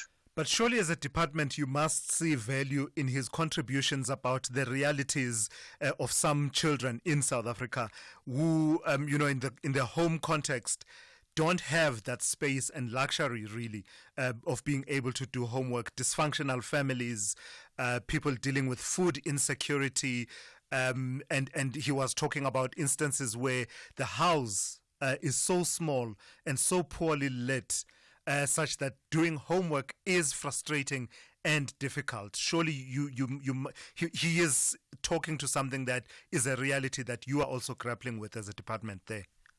No, but it doesn't work, Thulasizwe. Let me just give you a personal example. By age 15, I did not have parents. Both my mother and my mother had already passed away. My father and my mother had passed away. But homework helped me to form study groups. We were able to go to a family of the people next door. We have study groups. We go there and work as a group. So it is the teamwork that I'm talking about. It's the social benefit that I'm talking about, that we are now able to collaborate with other people about schoolwork outside the school environment, which gives you a different setup and a different perspective where the environment is relaxed. You are able to do other things. So it's not necessarily that you must limit everything to your own actual house. You can also go somewhere else and work with your peers. That's what we used to do. We used to even go to church and we gather there and we discuss what we learned in school and then we play after that. So there is that social benefit linked to this thing. So let's not make it so narrow that we are obsessed about what takes place inside the room and that the family does not have a desk for this learner to study. It's not about that. It's about collaboration. It's about communication. It's about teamwork. It's about self-confidence. It's about discussions and playing together as kids. So it fosters that type of approach as a child when you grow up. So homework is just a vehicle to allowing young people to develop other skills that they will need later in life. So this narrow-minded approach by Professor Jansen doesn't work at all. I haven't heard anything that is useful in the things that he has written. Sure. That's a harsh assessment, Elijah. Just lastly, tell me about the other element that he raises is the pressure for teachers to comply with annual teaching plans. Part of what he is saying would work is that before moving on to the next topic, ideally, a teacher should be able to dedicate some time to recapping concepts that were recently introduced the previous day. None of that you find valuable, to say more time needs to be dedicated to recap and reinforce in the classroom environment. That's what they are already doing. I spend a lot of time in schools. What I'm saying is what is happening. That's what is taking place. You can ask any teacher. That's what they do. You can't just continue as though you didn't teach yesterday. In fact, homework helps you to do exactly that, because you teach today, you give homework. The next day, you look at the work they've done based on the teaching that you did yesterday, and then you continue. So it's already in the system. There's absolutely nothing new that I'm getting from Jansen on this particular matter. So the sad news then for any pupils who may be listening to us in the car with parents going to school this morning, homework is here to stay, is the message. Homework is part of the structure of teaching. You can't do without it. It's absolutely critical. So if you are a learner, please do know that today, at the end of the school day, you'll have homework, taking it back. And in the next few years, it will still be there. Deal with it. All right, thank you for that. That's the Department of Basic Education spokesperson Elijah Mhlanga there, responding to some of the, the intriguing piece that was put forward by Professor Jonathan Jansen about the value of homework. And Musa on standby with your latest news headlines. Good morning. Thanks to us. In the headlines, the ANC says it will hold its much-anticipated bilateral meeting with the SACP later this morning. The two alliance partners are seeking to find each other following the SACP's conference resolution to contest future elections. A 48-year-old man who allegedly stabbed and killed his 14-year-old stepdaughter at Gatoka outside Mankweng in Limpopo is this morning expected to appear at the local magistrate's court. And the City of Johannesburg's emergency services remains on high alert after the South African Weather Service issued a level 2 yellow warning for severe thunderstorms about a week ago. I'll have details on these and other stories at 8. SAFM, guiding you through the rush hour traffic. It's a funny game, this. The protesting at Klerksdorp earlier this morning didn't look like much, but as we've gone further into the morning, it seems to have escalated. So there's some very heavy traffic on the N12 on the Alabama side, just south of Klerksdorp. So section of the roadway closed and blocked off and stacking trucks and vehicles in that area. Travel later. If you need to go Klerksdorp, Valmoranstad in either direction, go later today. Don't go and get yourself in the middle of that mess right now. Rain moving into Gauteng, looks pretty wet across the Krugersdorp area. This morning, rain and mist out that way. Thanks to Eugene for showing us what's going on out there. Much appreciated, sir.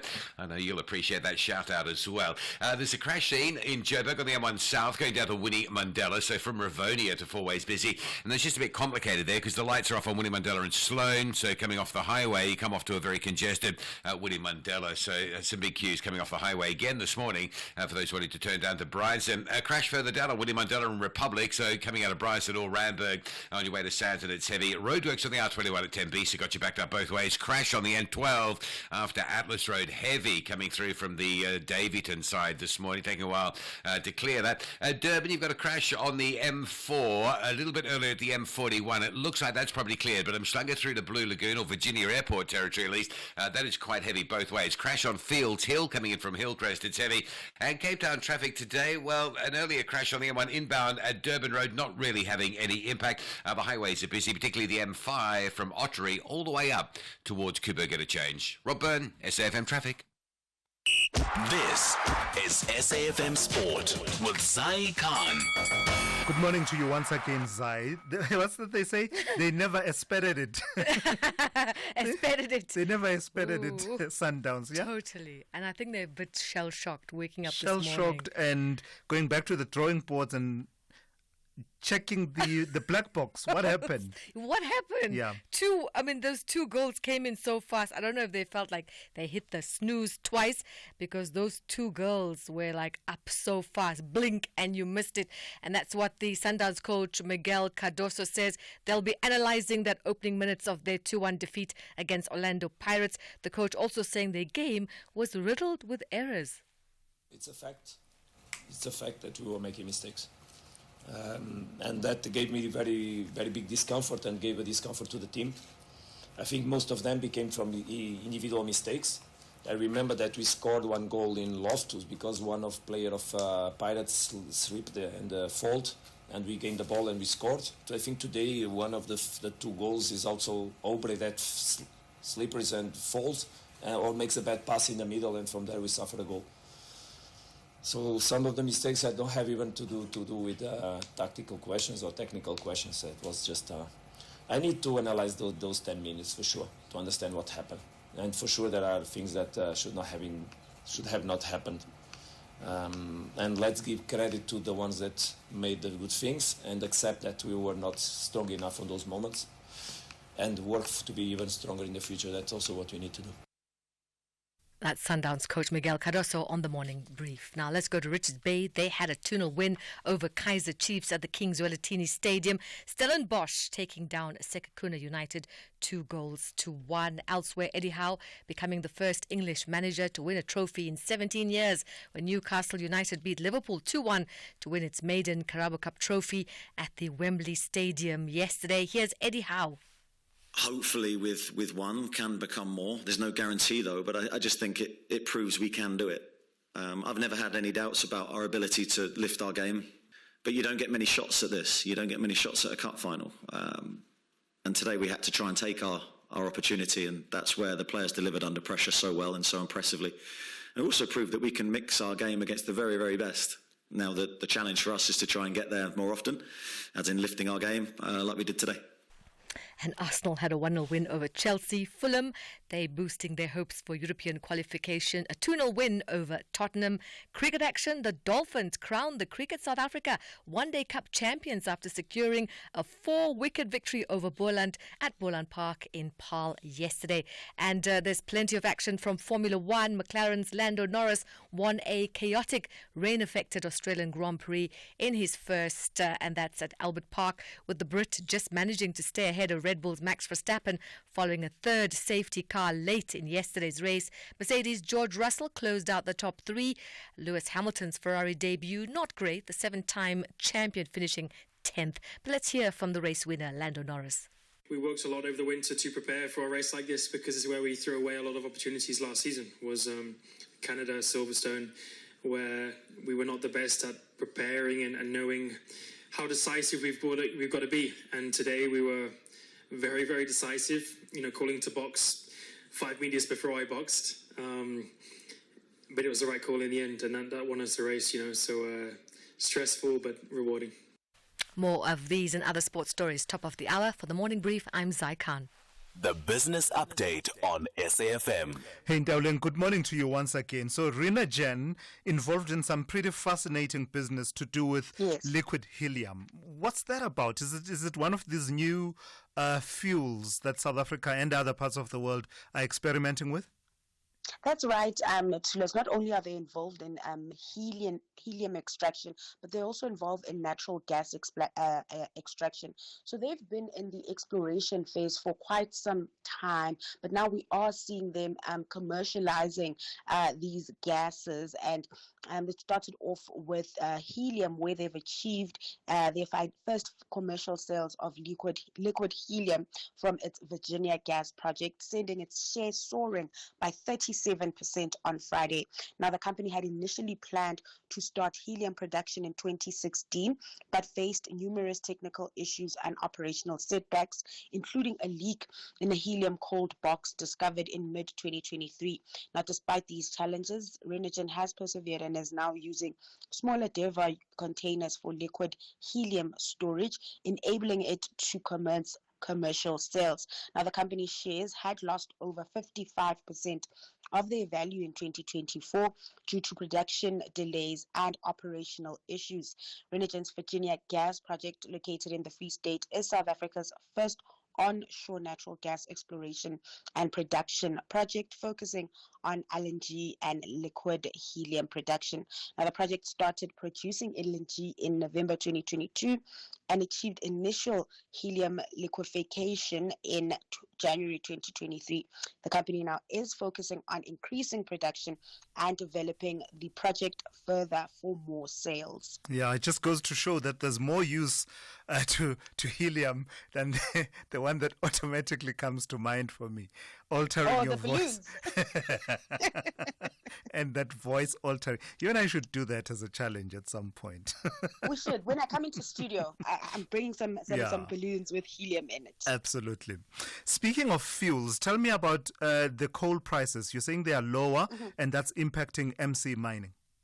That's right, Thulas. And because of those low prices, the company reported a decline in revenue for the 6 months ended December, of course, citing lower sales volumes and prices, as well as operational challenges at one of its mines. Now, revenue plunged 67% to $8.4 million, while the cost of sales decreased 48%, resulting in a gross loss. Now, the company attributed the poor performance to geological complexities and faults at 8 comps, which led to a 31% decrease in production volumes. Now, the decline in production was worsened by lower sales tonnage, with the colliery selling 121,793 tons of coal compared to the previous corresponding period.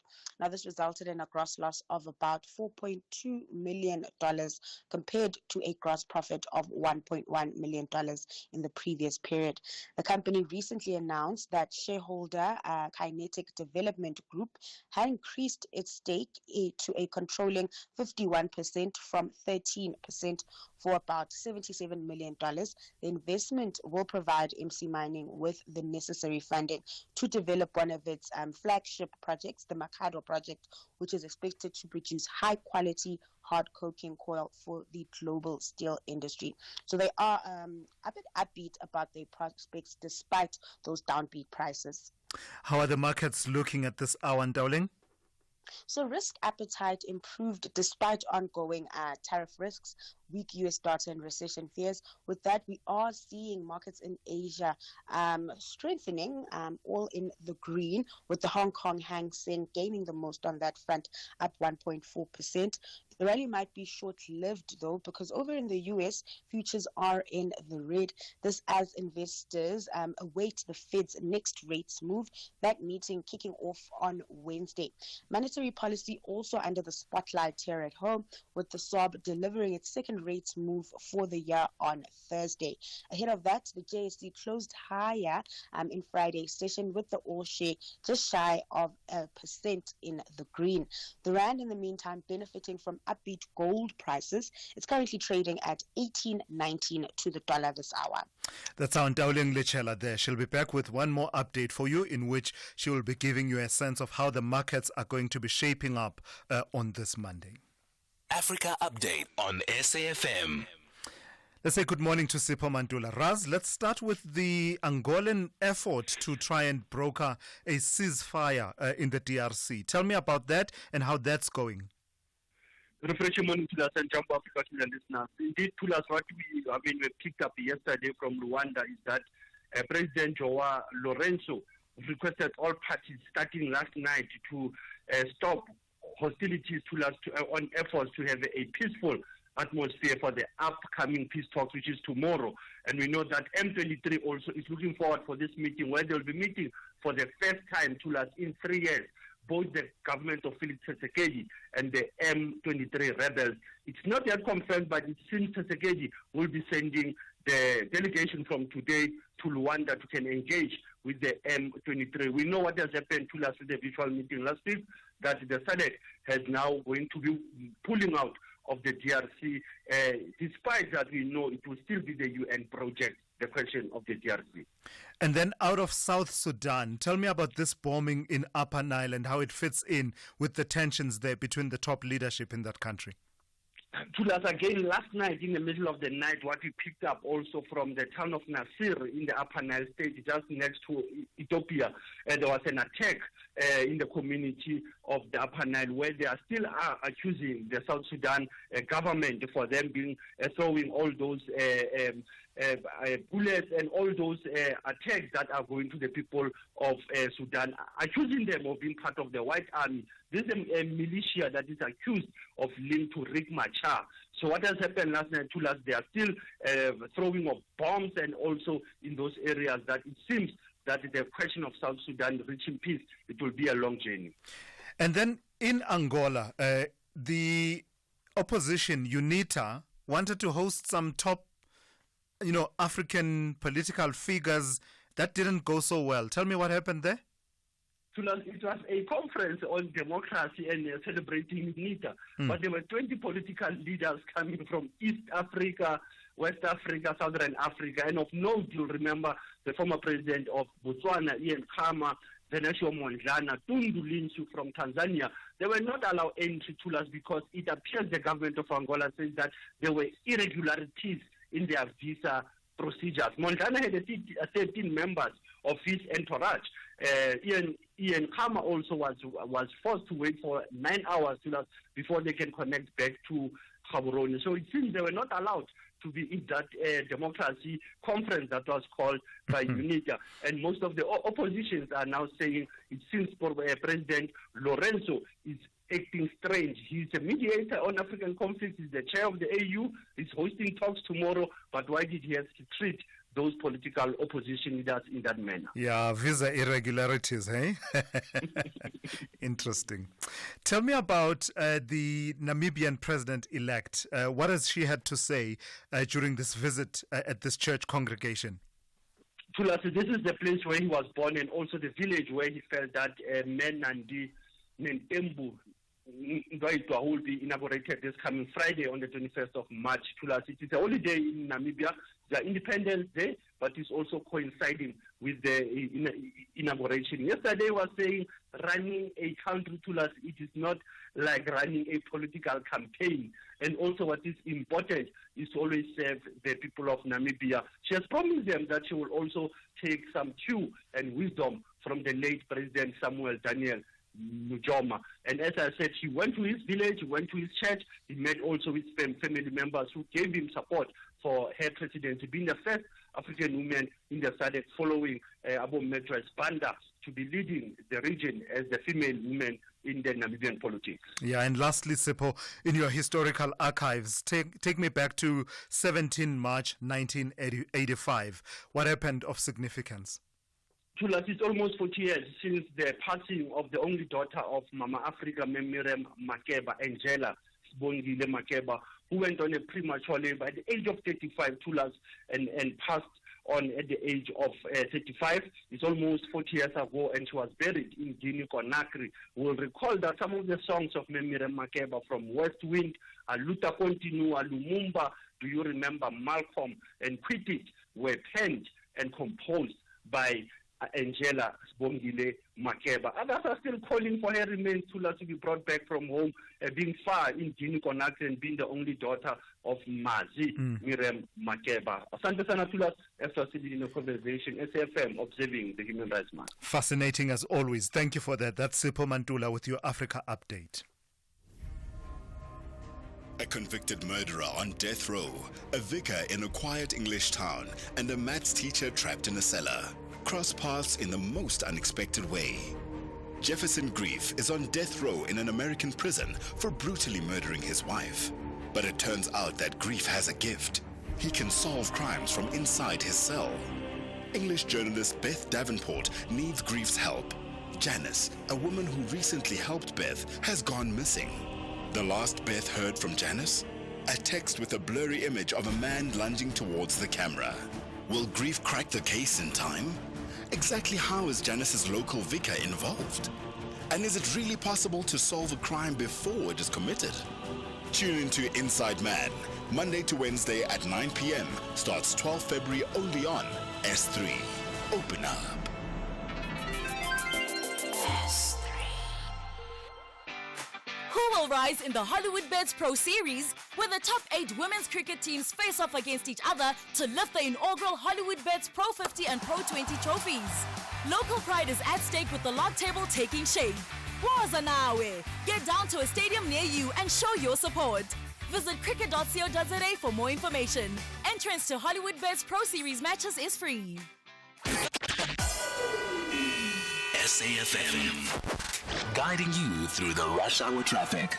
A little bit more on the Klerksdorp situation. We think it's probably taxi driver related. We're seeing taxis blocking off sections of the N12 and local routes. All of it seems to be unfolding just on the western side of Klerksdorp, so the Alabama side of Klerksdorp. But we would advise against any travel. You're probably not going to get through and you will be stuck in heavy queues, particularly the N12. It's the Klerksdorp-Volmeranstad side, if you like. Maybe just sit tight, let them sort of air their grievances, let the authorities clean the scene, and then maybe travel a little bit later this morning or maybe into the afternoon. Joburg side, if you're coming out of the Ekurhuleni region towards Joburg, big backlogs on the N12 from Davyton all the way through to this crash just after Atlas, so it's really big traffic, a lot of congestion locally on routes like Atlas and North Rand Road and what have you, as motorists get caught trying to get into that N12 or looking for alternatives. N1 off ramp at William Mandela is pretty heavily backed up. The lights are down at William Mandela and Sloane again, which causes problems coming off that highway. Olifantsfontein out of Midrand, heavy towards the N1 highway. That's coming from Blue Hills.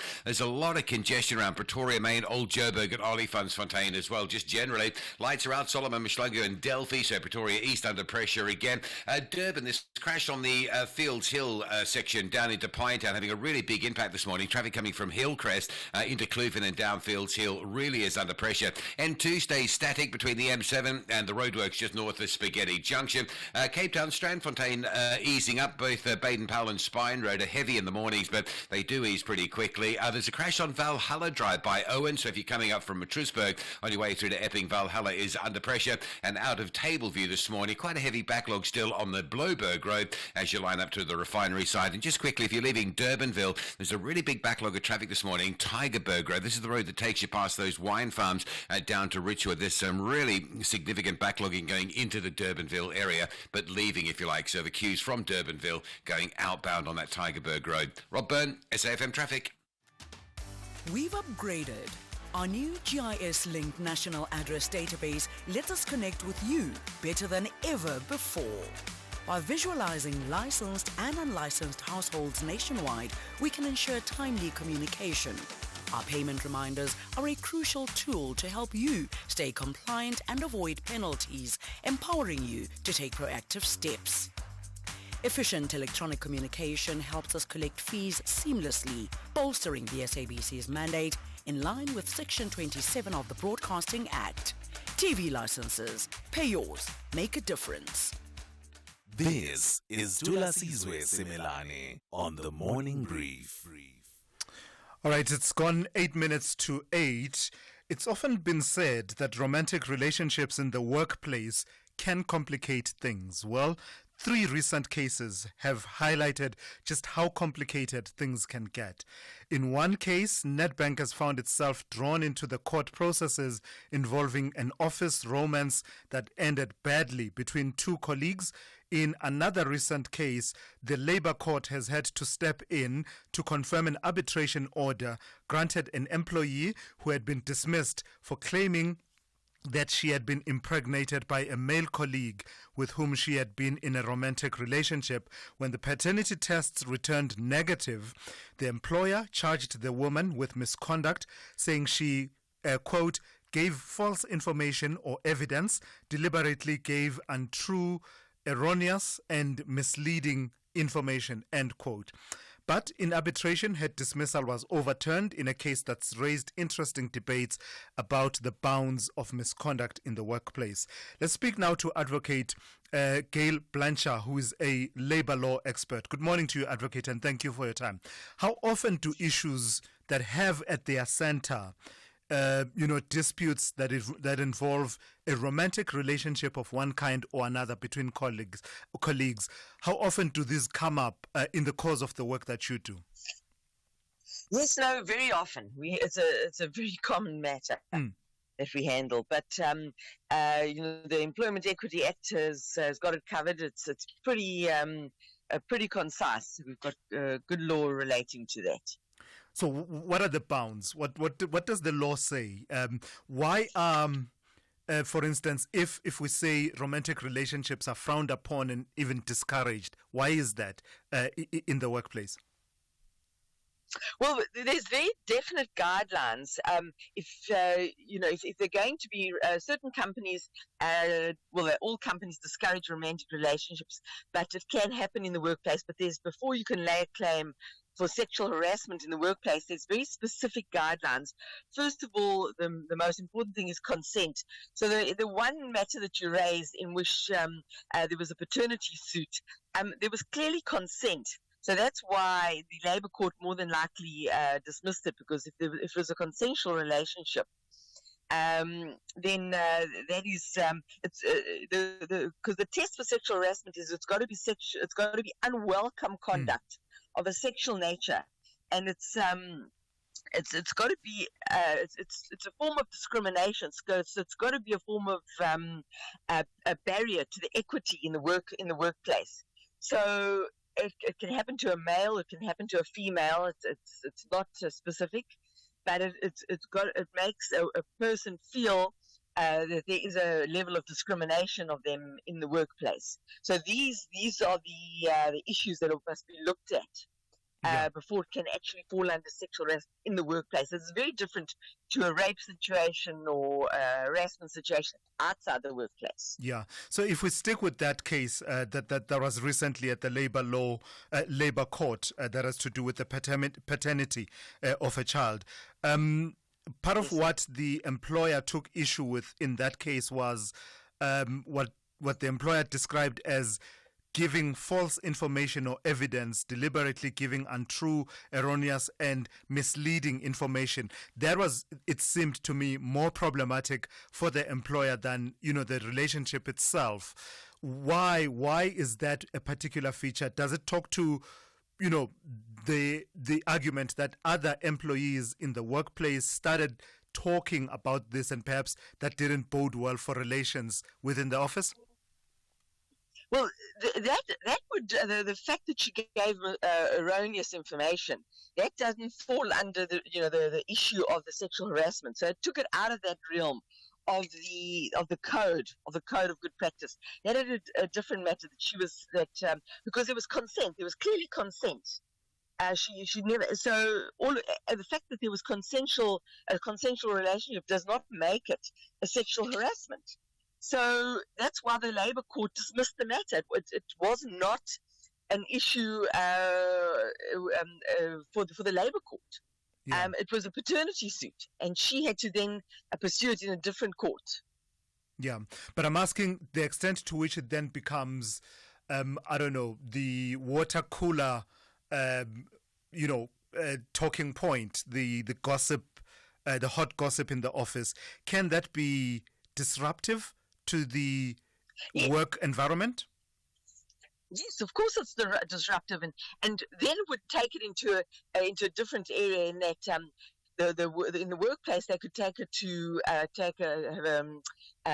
disciplinary hearing against her. But then it's a different realm. Then it's the employer that's then going to have a disciplinary against the employee for making dishonest claims and raising issues within the workplace and disruptive issues. So then it's completely different. Then it's the employer that's then taking the employee to a disciplinary and perhaps dismissing, depending on the extent of it, dismissing the employee for that. But that's a completely different matter.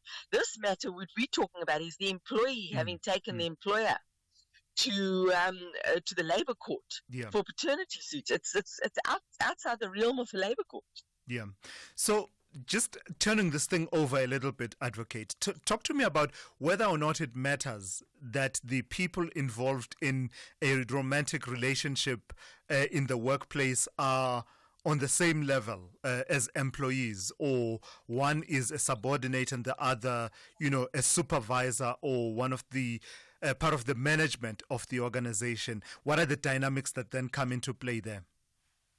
Okay, well, usually companies have policies and procedures, and one of the policies and procedures is usually that there should be no relationships within an organization, and the reason being, and this happens in many organizations, especially when they've got their superior. This happens in universities where you've got academics, and we have a situation of quid pro quo relationships, where the employee feels bound to get involved in this relationship because they could get into have a problem with the supervisor if they don't submit to this relationship. So that's one of the issues that and it happens often in the universities. And then also we have a situation of victimization where a senior person may want a relationship with a junior staff member and they get victimized if they don't submit to this relationship. So that's why there's usually very strict rules within organizations in terms of their policies and procedures not to have romantic relationships. Yeah. All right. I've got to thank you for sharing your insights with us this morning. That is labor law expert advocate Gail Blanchard. A fascinating area and quite tricky one. Important to navigate it very carefully. Just share your thoughts with me. How are you navigating that space in your workplace? What's your experience of how those issues should be navigated? The fine balance that needs to be struck between natural human relationships that may form versus the kind of sexual harassment and intimidation that can occur, including the backlash when the relationship has ended between people who are supposed to be colleagues. 8 a.m., let's check in with N. Musa with the latest news.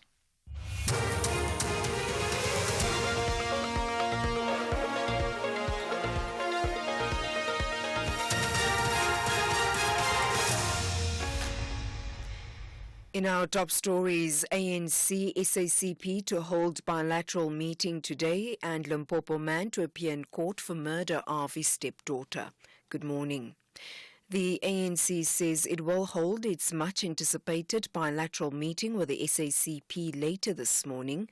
The two alliance partners are seeking to find each other following the SACP's conference resolution to contest future elections alone.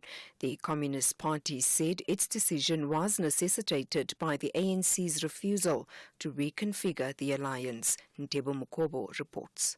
Although their historical ties span decades, differences between the ANC and the SACP are setting them apart. This ranged from a fair reconfigured alliance to the ANC's invitation of the DAS, its main partner in the GNU, and the recently VAT increase. But ANC Secretary General Fikile Mbalula has hopes in today's meeting. We are ready also to engage with our allies on these matters. The SACP's Alex Mashilo is upbeat. At that bilateral, we hope to iron out and clarify one another about the different perspectives we have shared in the public. The meeting will be held at Luthuli House later this morning.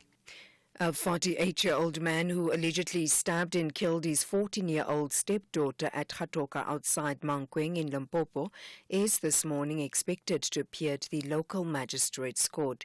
Ribotile Muloto was stabbed to death while walking to school on Friday morning. Limpopo police spokesperson Malisela Lidwaba says the incident followed an altercation between the girl's mother and the suspect the night before. The emergency medical services personnel, upon arrival, certified the 14-year-old dead. The police nabbed the suspect in Polokwane. Preliminary investigation revealed that the suspect had a domestic dispute with the deceased mother the previous night. The Jocelyn Smith kidnapping and human trafficking trial is expected to resume in the Western Cape High Court sitting in Saldanha today. Shocking testimony emerged last week, including that Jocelyn's mother Kelly allegedly sold her for 20,000 rand. Kelly Smith, her boyfriend Jacqueline Buta Apollos and Stevino van Rijn are on trial. 7-year-old Jocelyn disappeared from the Middelbos informal settlement on the 19th of February last year. Vanessa Puna reports. Dropping a bombshell in court on Friday, a former accused who turned state witness Laurentia Lombard testified that a day before Jocelyn went missing, Kelly Smith told her she had sold her to a Sangoma for 20,000 rand.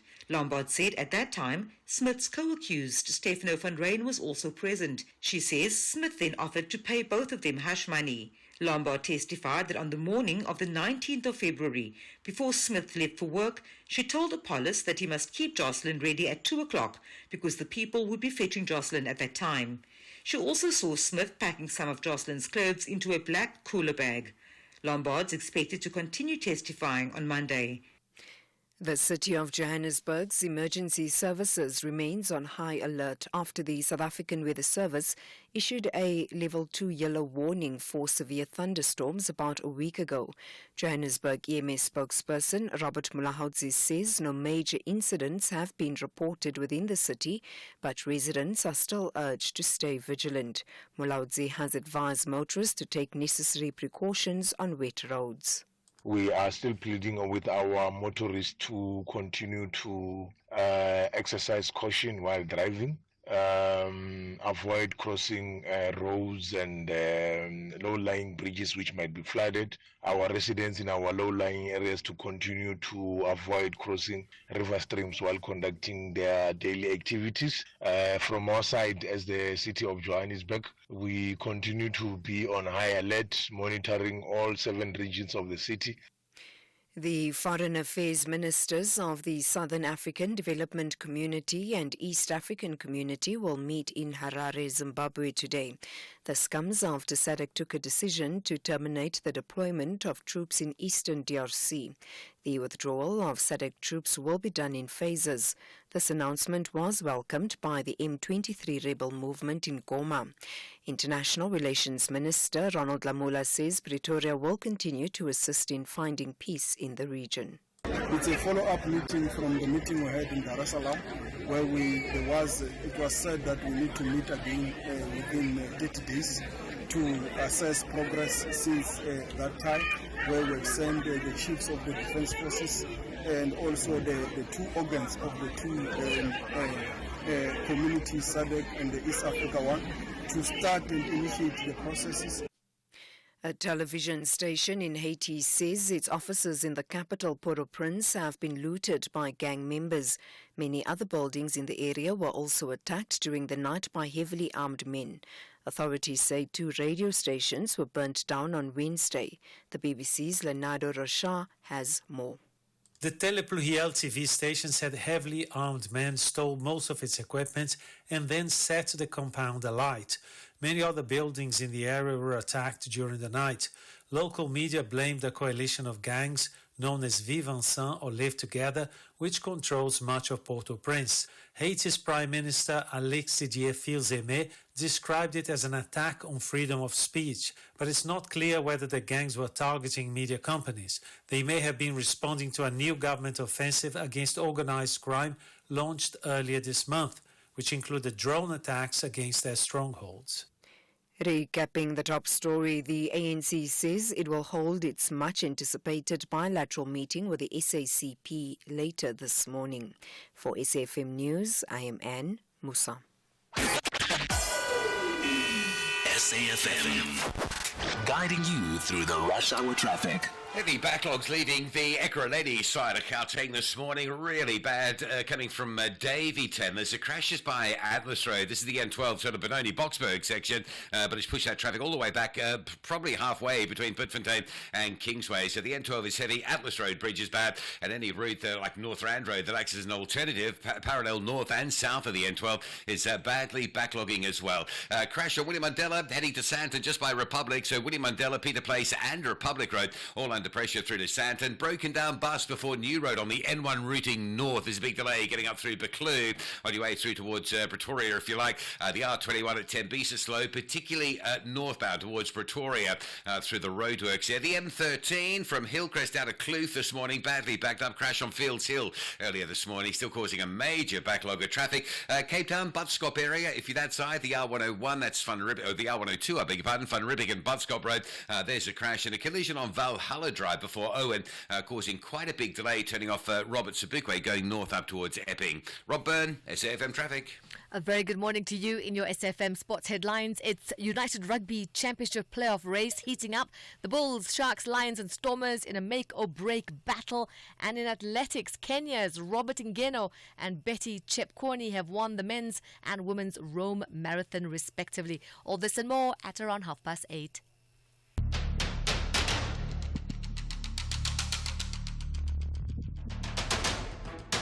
The Morning Brief with Thulasizwe Simelane.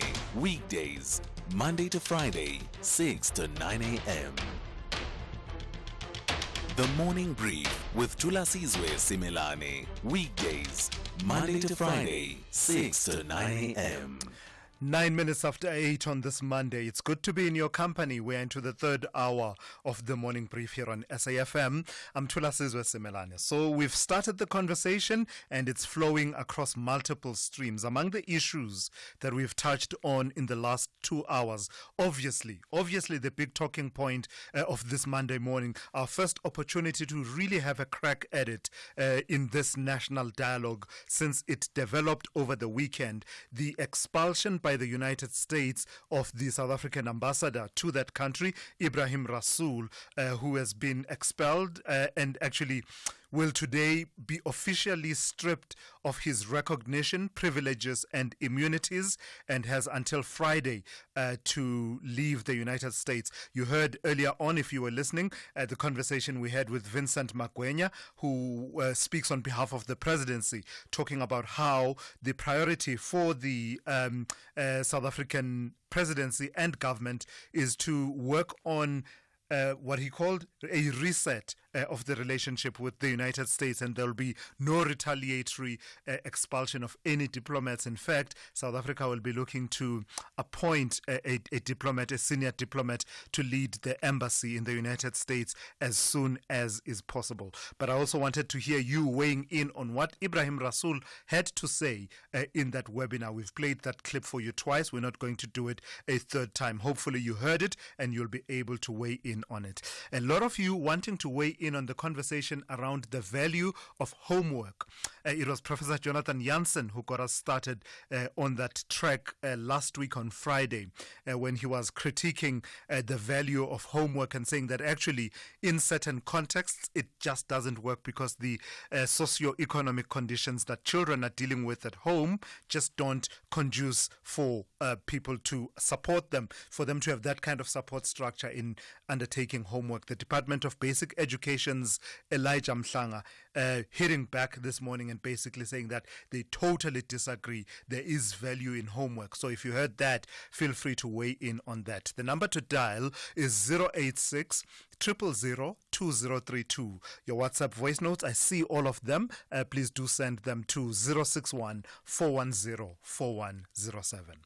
This is SAFM. We are leading the conversations that move us. The third hour of the Monday edition of the Morning Brief starts now.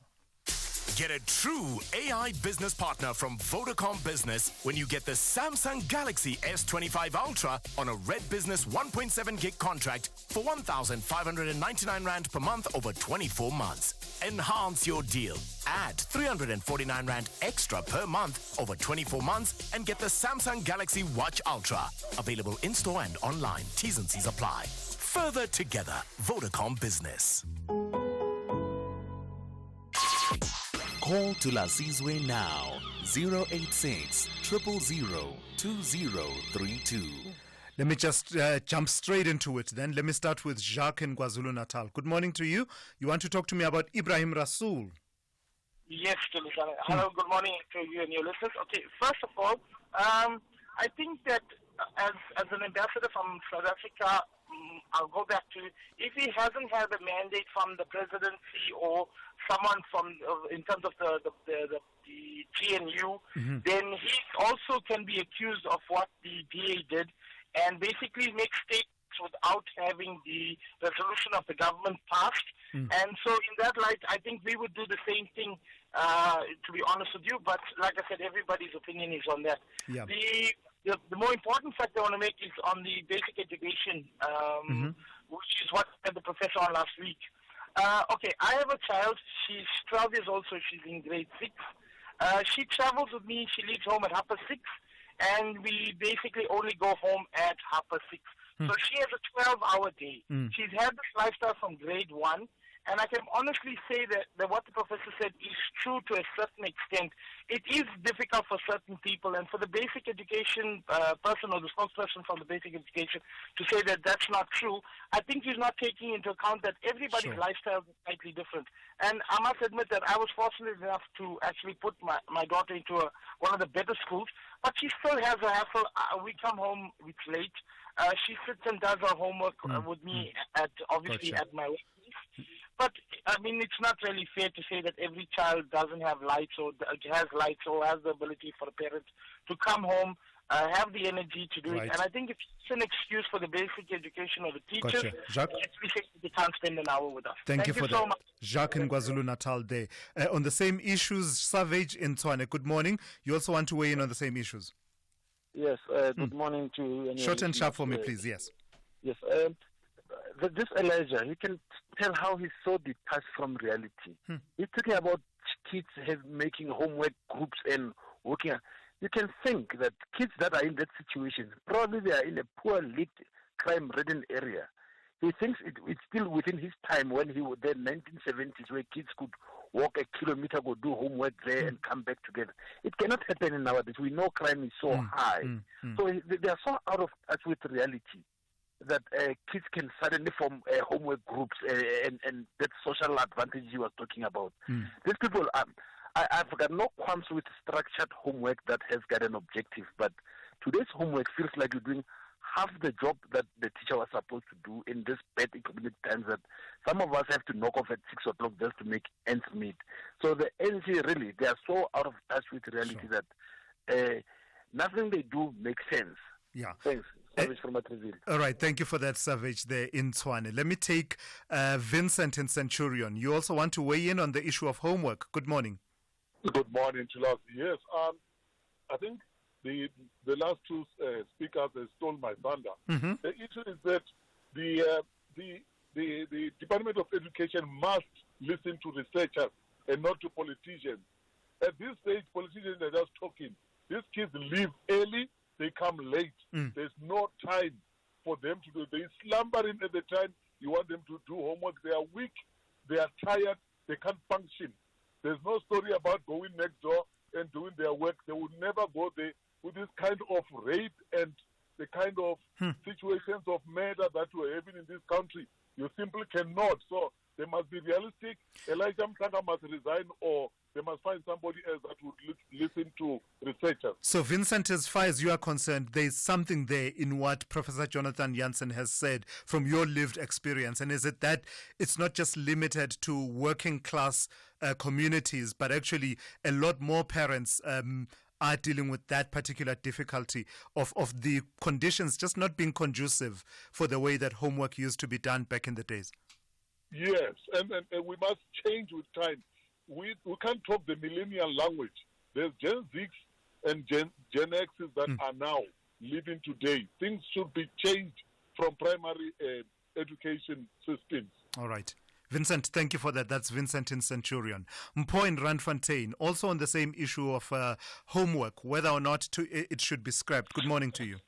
Good morning, my brother. Quickly, I do think that the guys are too harsh on the guy who spoke from education. He actually was responding to that homework must be cancelled.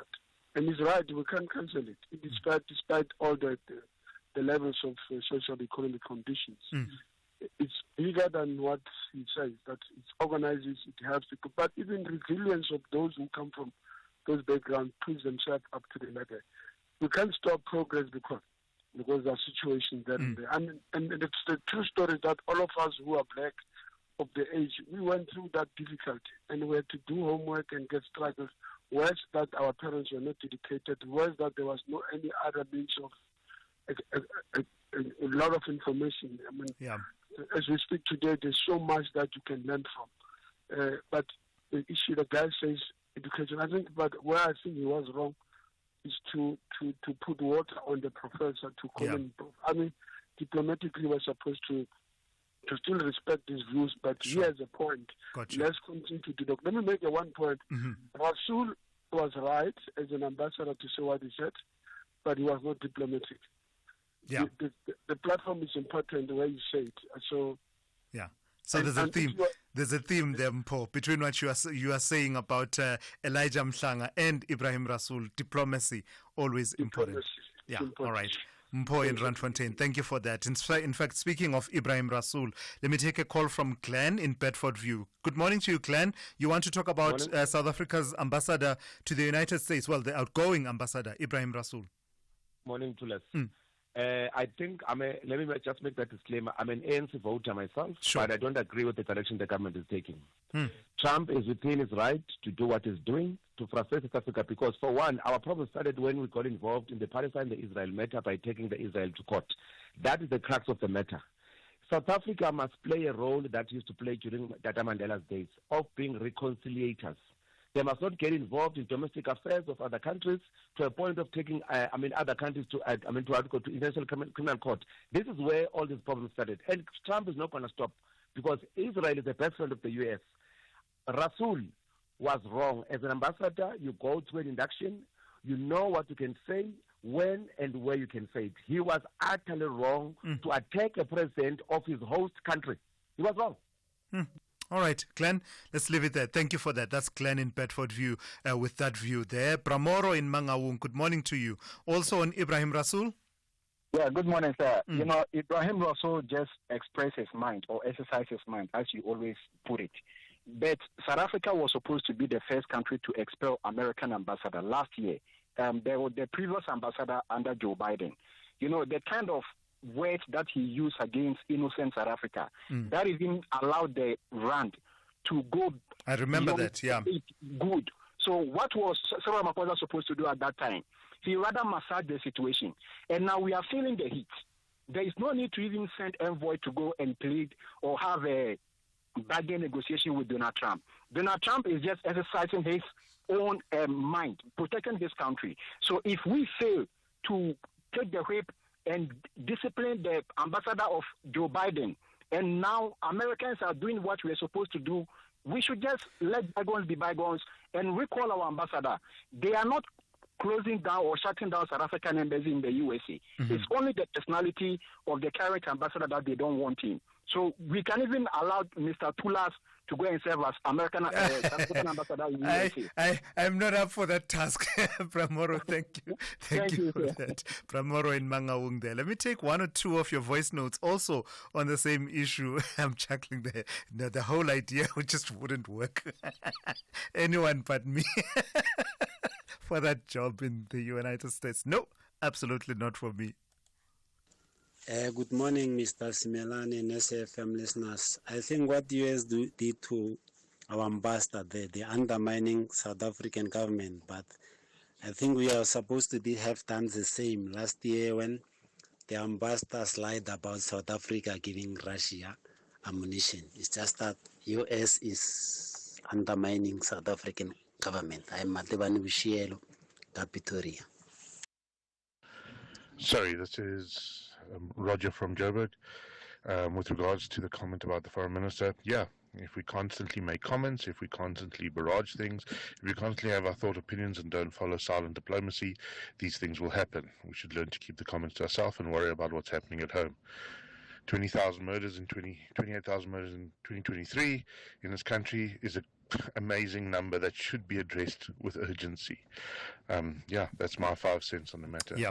All right. Thank you for those. We'll make time to take a few more of your calls as well as your WhatsApp voice notes a bit later on. So do keep them coming on the number 086 000 2032. Your WhatsApp voice notes to 061 410 4107. In the next few minutes, I'll be in conversation with the Premier of KwaZulu-Natal, Taminduli.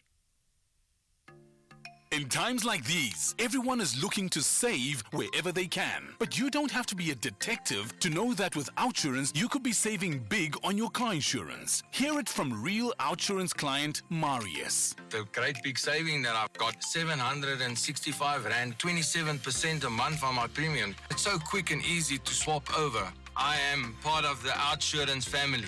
It's a no-brainer. SMS out to 30754. That's out to 30754. Saving on car insurance makes you feel like a winner. And the best part is, if OUTsurance can't beat your car insurance premium, ask them for 500 Rand cash. And make that 1,500 Rand cash if you've been claim-free and with the same insurer for 3 years. SMS out to 30754. That's out to 30754. With OUTsurance, you always get something out. A licensed insurer and FSP. T's and C's online. For 90 minutes, neighbors will not get along. Bafana Hugo are hunting for 3 points. But Dikwena want to cause an upset. This is the FIFA World Cup 2026 African qualifier. Witness the human rights pitch rivalry between South Africa and Lesotho on Friday, 21 March at 5:30 p.m. Live on SABC Sport on DTT Channel 4, S3 and SABC radio stations. Also available at your fingertips on SABC Plus. Proudly brought to you by SABC Sport. For the love of the game. Something big is coming. 6:30 will never be the same. Amalanga Wafani, only on SABC 1.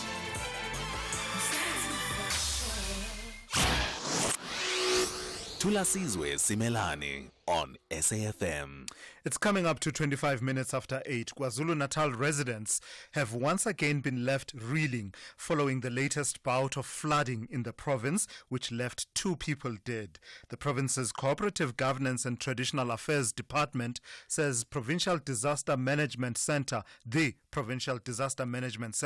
is coordinating response efforts following the flooding, which was triggered by at least 2 days of heavy rains towards the end of last week. Mop-up operations, we are told, have continued in various areas over the weekend, including in eThekwini. I'm joined now by the Premier of KwaZulu-Natal, Tami Ntuli. Good morning to you, Premier, and thank you for your time. So yesterday you undertook visits to various areas. I'm told you went to Inanda, Lamontville, as well as Bayside around the Durban CBD. Tell me what picture emerges of the scale and extent of the damage from this disaster.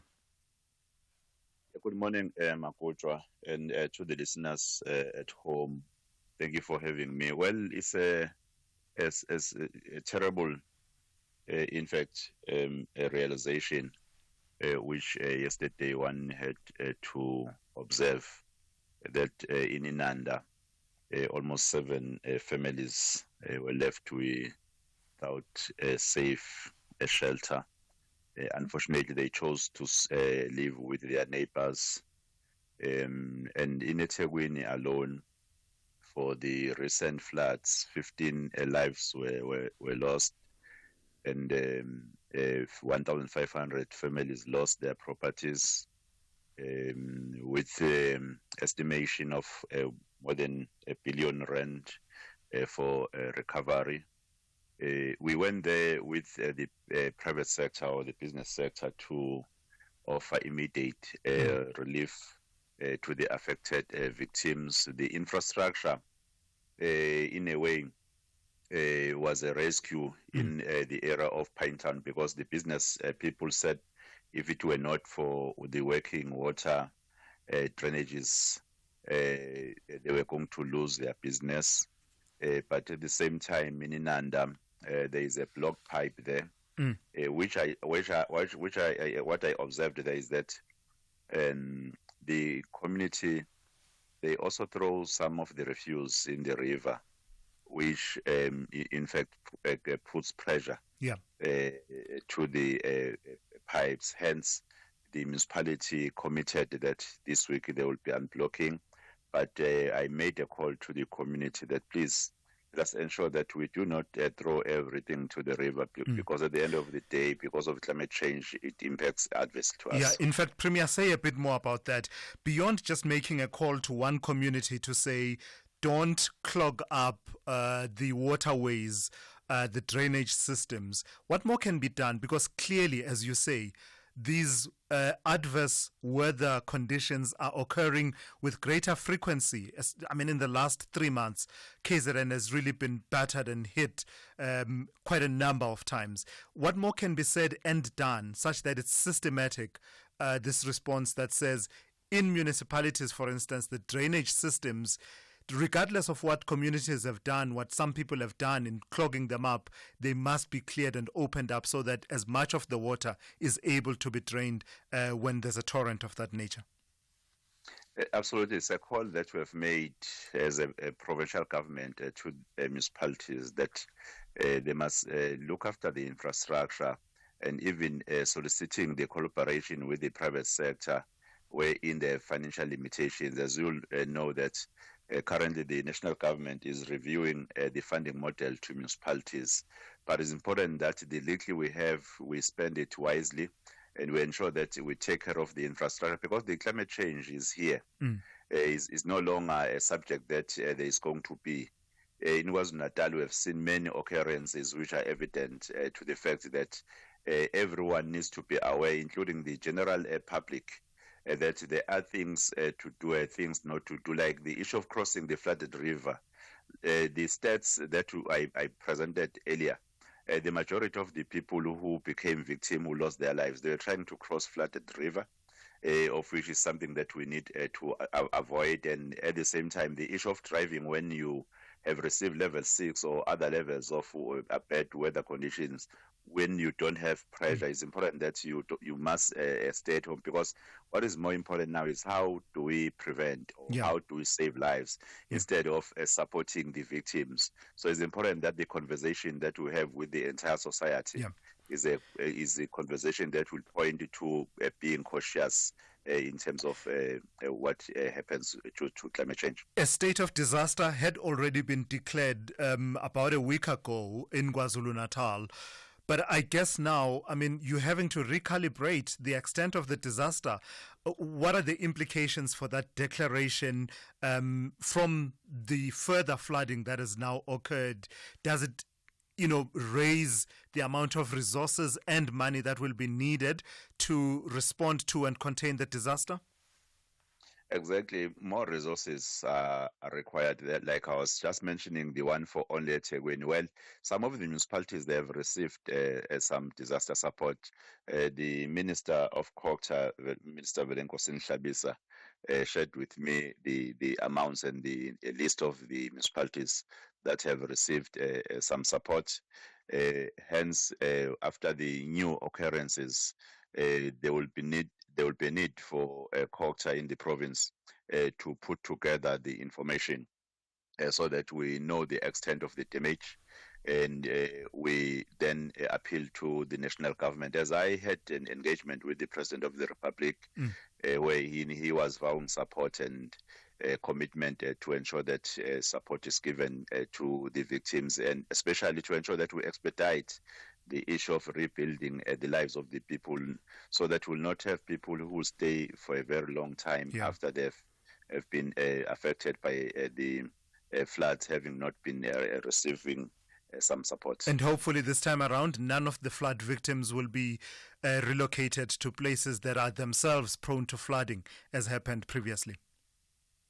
Absolutely. We are very careful, like for those some that were affected have been taken to shelters in the flats in town while we are looking for a proper place. It's only that there are difficulties in terms of finding land parcels, like the one that has been assessed, rezoned and done everything. When we wanted to start to build, the communities around the area said, no, you are bringing this low-cost housing to our area, the value of our houses. So there is that debate.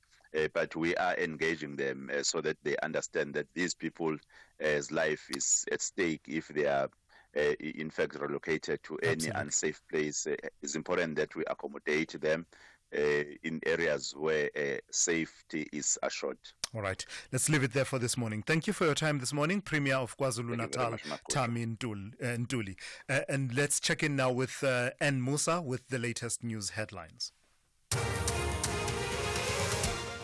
Good morning. Thanks to us. In the headlines, the National Professional Teachers Organisation of South Africa says 20 to 30,000 teachers in the Free State have been denied medical care due to the non-payment of medical aid contributions by the Free State Department of Education. The ANC says it will hold its much-anticipated bilateral meeting with the SACP later this morning. The two alliance partners are seeking to find each other following the SACP's conference resolution to contest future elections alone. And the Czech Foreign Minister Jan Lipavsky has said he will push for EU support to keep Radio for Europe and Radio Liberty running in Prague. I'll have details on these and other stories at 9. SAFM, guiding you through the rush hour traffic.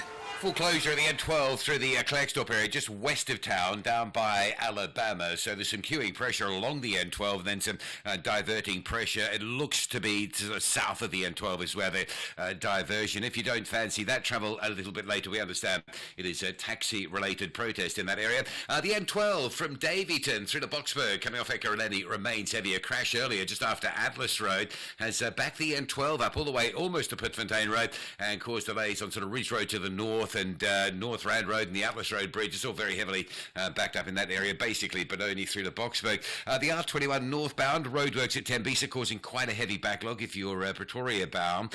There's a crash on the Mike 1 going up to Sandton just by Grayston Drive, so that's slow through Melrose. And the stationary bus on the M1 North after Allendale, considerable backlogs into Buccleuch interchange. That is Pretoria bound this morning. Durban's M13 starting to move onto Fields Hill, but it's still very slow. It may just be a sort of easing of the traffic volumes coming from Gillett down through Kloof onto the hill, just busy because of a result of an earlier crash this morning. M4 Northern Freeway, Ruth First, if you like, approaching Sandili Tusi, so approaching the city centre. That stays quite busy. Cape Town, the M1 inbound Plattekloof to the city centre is slow. Everything else sort of easing up around Cape Town, including Mitchell's Plain, with the exception of AZ Berman. That is a major work zone, and in the works is a crash on AZ Berman at Highlands Drive, so quite busy that side. Rob Byrne, SAFM Traffic. This is SAFM Sport with Zai Khan. So let's talk rugby, Zai. Tell me about it's crunch time in the United Rugby Championship. Tell me about what the Bulls, Sharks, Lions and Stormers are facing. Oh, I can tell you what, the SA teams are in a tight race. So think Comrades Marathon, but with a lot more tackles. Yeah. That's what's going to happen. So we can look forward to that. It's going down to the wire, do or die. And this is our South African franchises. They're gearing up for this must-win clash. The Bulls are currently third on the log. They face a titanic battle against the table-topping Leinster at Loftus on Saturday. Meanwhile, the Sharks, they have a golden opportunity to solidify their top 4 spot when they take on Zebra Parma in Durban. The Lions are clinging to 8th place. They must find their winning form away from home against Cardiff, while the Stormers, languishing in 12th, are desperate for an overseas win against the Scarlets. With just 6 games left before the playoffs, every point is crucial. Cricket, the Dolphins were crowned the Cricket South Africa One Day Cup champions after securing a 4-wicket victory over Boland at Boland Park in Paarl yesterday. The visitors, fortunate to have been involved in the playoff in the first place, secured the victory from the first ball of the final over. With Hanu Viljoen, he struck to the mid-wicket fence, running 3 with Andile Simelane, leaving the home side fans just in despair. The Dolphins required 248 to win the title. They reached 248 for 6, with 5 balls to spare in response to Boland's 247 for 8. Athletics news, Kenya's Robert Ngeno and Betty Chepkwony have won the men's and women's row marathon respectively. Ngeno was the men's event winner in 2 hours, 7 minutes and 35 seconds ahead of fellow countryman Brian Kipsang, who finished 23 seconds later. Chepkwony won the women's event in 2 hours, 26 minutes, 2 minutes ahead of her closest rival from Ethiopia, Selam Gebre. The marathon started with 42 seconds of silence in honor of the seriously ill Pope Francis. And finally, Formula One, McLaren's Lando Norris winning the chaotic rain-affected Australian Grand Prix, his first at Albert Park, with the Brit just managing to stay ahead of Red Bull's Max Verstappen. Mercedes' George Russell closed out the top 3. Lewis Hamilton's Ferrari debut, not great. The 7-time champion finishing 10th. Here's the race winner, Lando Norris. We worked a lot over the winter to prepare for a race like this because it's where we threw away a lot of opportunities last season, was Canada, Silverstone, where we were not the best at preparing and knowing how decisive we've got to be. And today we were very, very decisive, calling to box 5 meters before I boxed. But it was the right call in the end, and that won us the race, so stressful but rewarding. We'll have more rewarding sport for you with John Hediker around 12:30. I'm Zai Khan. The Business Update on SAFM. Hey, Ndaulen, good morning to you once again. So finally, we're getting some progress on this big M&A transaction, Vodacom and Remgro. Tell me, you're saying that it's going to be heard in the Competition Appeals Court in July, but do we even have the reasons why the prohibition was made at the Competition Tribunal? And I guess that's the funny thing, right? They still do not know the reasons behind the blockage, Thulas, but they're still moving ahead with the court date, which has been, or rather the hearing has been set for the 22nd to the 24th of July. The merger, valued at an estimated 13 billion rand, would see Vodacom acquire a 30% stake in Remgro's telecom unit CIVH, operating as Massive. But the Competition Tribunal rejected that proposal in October. Despite receiving approval from South Africa's telecom regulator, the merger was blocked by the Competition Commission after a nearly 22-month investigation. Now, Vodacom and Remgro have lodged provisional appeals, but are still waiting the tribunal's reasons for rejecting the merger. The tribunal's decision has stalled Vodacom's plans to expand its fiber footprint nationwide and prevented Massive from accessing billions of rands to continue rolling out fiber infrastructure. Now, the transaction's completion date has also been pushed back several times, with the latest long stop date set for April 30th. My guess is that they might push that long stop date further back because the hearing is only in July, and it doesn't seem like we're going to hear from the Competition Commission or Tribunal on those reasonings anytime soon. Now, Massive had committed to investing at least 10 billion rands over 5 years, including rolling out fiber infrastructure to over 1 million new homes in lower income areas. The parties had also pledged to create up to 10,000 jobs and establish a 300 million rand enterprise and supplier development fund. The Competition Commission, however, welcomed the tribunal's decision, stating that the conditions offered by the parties did not fully address the potential harm to competition. This despite both parties taking the recommendations from the commission before heading to the tribunal. Yeah, you get the feeling that this will be precedent setting when it's finally settled. Yeah. I mean, this whole idea that you going at the date for the appeal has been set even before you have the reasons why it was prohibited in the first place. It's just something else. Let's see how it plays out. Tell me about Outsurance posting a 50% jump in earnings, Ntauling. So they've reported a jump in their half-year earnings driven by lower claims losses from natural disasters. Now, the group's normalized earnings rose 53%. Gross written premiums grew 17% to 18.9 billion rands, while net earned premiums rose 20% to 16.4 billion rands. Now, CEO Martinez Visser attributed the improved profitability to a more benign natural peril claims environment in both the geographies it operates in, including South Africa and Australia. But he cautioned that the near-term outlook for the geopolitical environment is uncertain and may disrupt the macro economy. He's also warned of the floods that we've seen earlier this year that might raise the amount of claims going into the next 6-month period. Now, Outsurance's Australian operation, Yui, more than doubled its normalized earnings to 1.2 billion rand, while the group's South African business delivered a 27% rise in earnings to 1.1 billion rand. The company's Irish operations, launched in May last year, incurred 218 million rands in start-up losses, and this was in line with expectations. But Visser has expressed confidence in the group's long-term prospects, citing its disciplined expansion strategy and focusing on delivering value to customers. All right, Ntauling, give us a sense then of what kind of a Monday we have coming up and in store for us in the markets. So local markets likely to open in the green this morning following international peers. Earnings season is still in full swing here at home. We have numbers out from Sun International and Hulamin this morning. Then over in the currency front, commodity-backed currencies really pushing through and the rand not being left behind, trading stronger at 18.22 to the dollar. In the US, futures are in the red. This as traders await the Fed's next policy move, with many eyeing Jerome Powell's commentary as rates are expected to remain unchanged. Lastly, in Asia, stocks in positive territory as investors welcome China's new growth action plan. All right, thank you for that. That's Ntauling Lechela. She's always right on the money. She's been keeping you updated on business, economics, and the markets over the last 3 hours here on the Morning Brief. Something big is coming. 6:30 will never be the same. Amalanga Wafani, only on SABC 1. Call Thulasizwe now. 086 000 2032.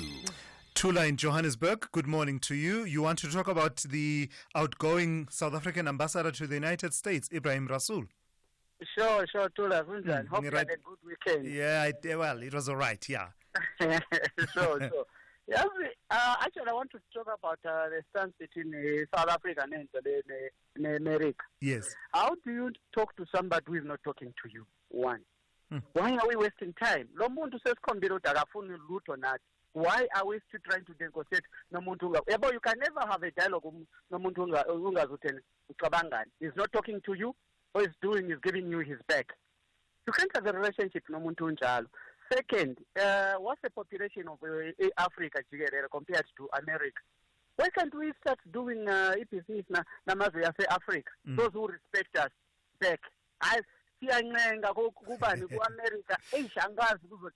right, Tula, let's leave it there. Thank you for that. That's Tula there saying that, if the other party, it takes two to tango. If the other party is not having a conversation with you, what kind of a conversation are you even having? But I suppose from the South African perspective is that you can't ignore the United States.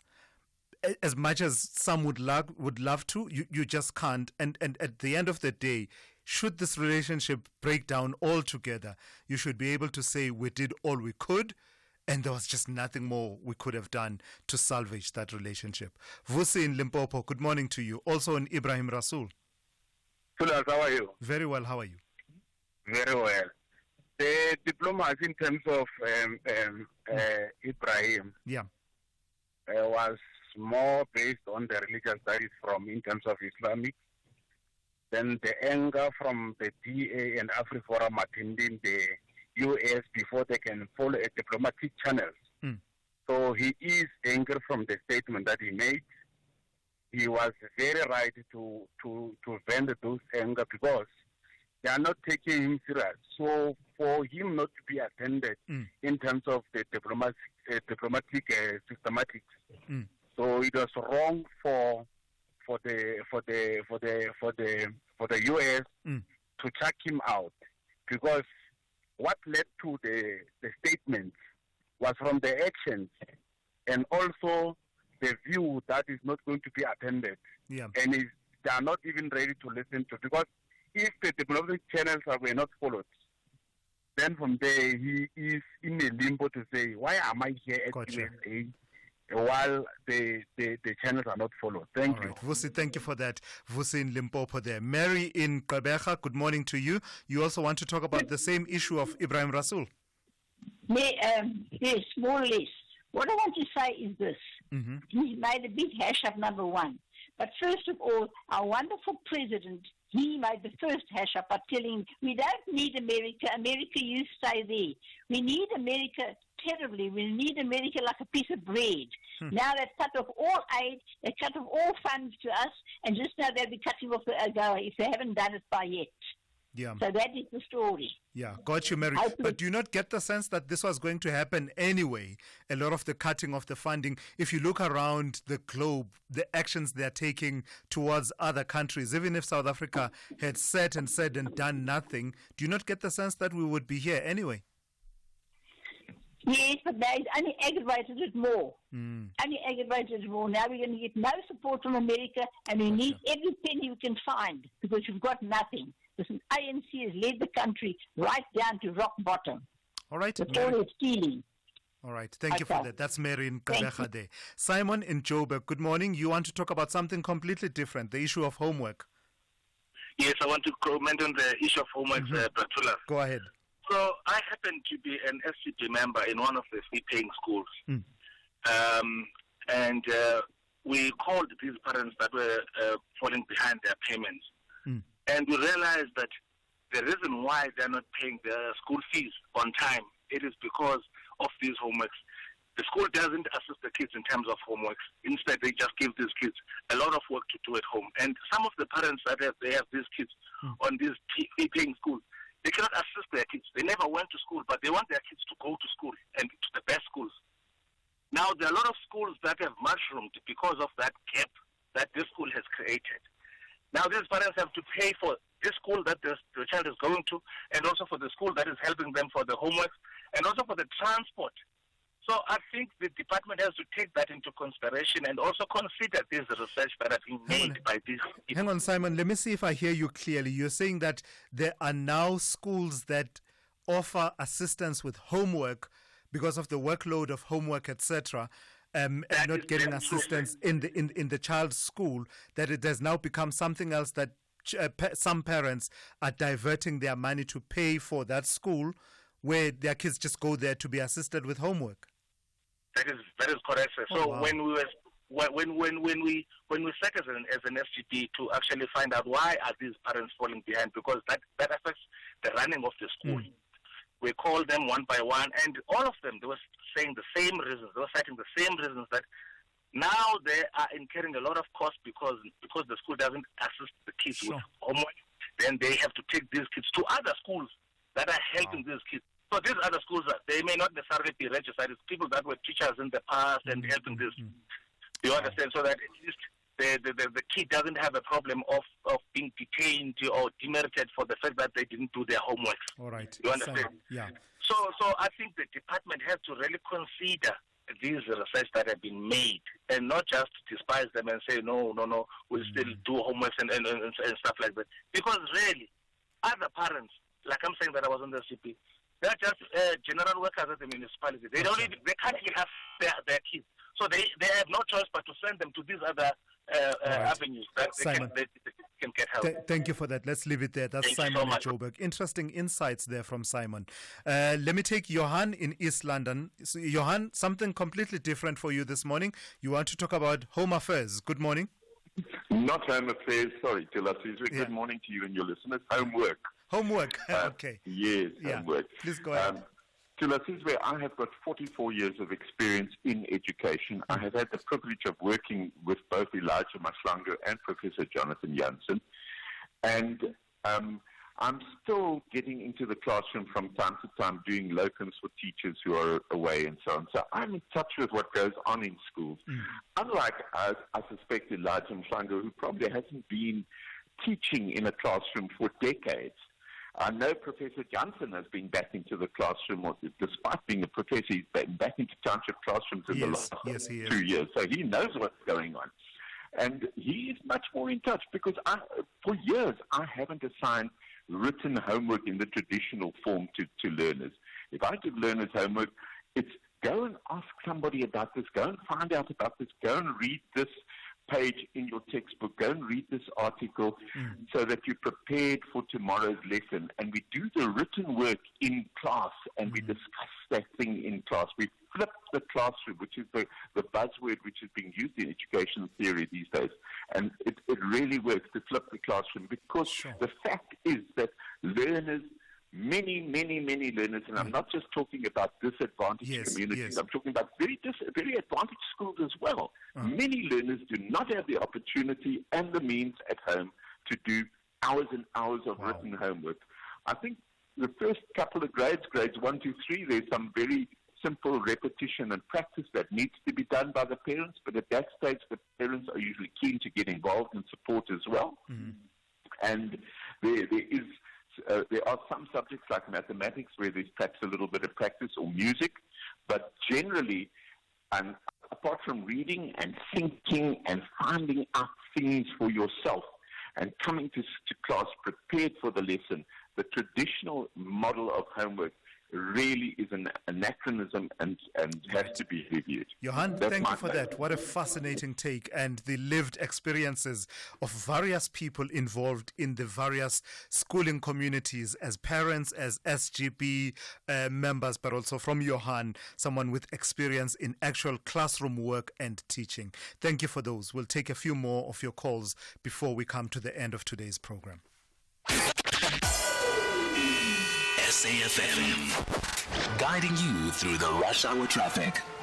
Situation out of Benoni through the Boksburg's finally cleared up. That's good news. That's a result. The R21 between the Benoni exit and Olifantsfontein Road, quite heavy. If you're on your way to Pretoria, backlogging through the roadworks, and a stationary bus on the M1 North between Allendale and New Road, quite heavy backlogs through Buccleuch. So the N3 from Limborough Park, the N1 from Rivonia, those highways backing into Buccleuch just to climb into the M1. So it's a long haul. You might want to off-ramp and use something like the R55 instead. Still clearing a crash on William Mandela and Republic Road. So William Mandela, Peter Place, Republic Road, all very heavy from Bryanston and Randburg in towards work at Sandton this morning. And the crash before Greyston Drive on the Mike 1 North, still causing a backlog as well as you come up into Sandton from Melrose. Over in Durban, we've been tracking delays all morning along this M13. Thankfully, that scene has also been cleared. It happened on Fields Hill. It caused a big pushback through to Gillett's, almost Hillcrest, but it has been cleared and traffic is starting to move through Durban, normalising pretty quickly this morning.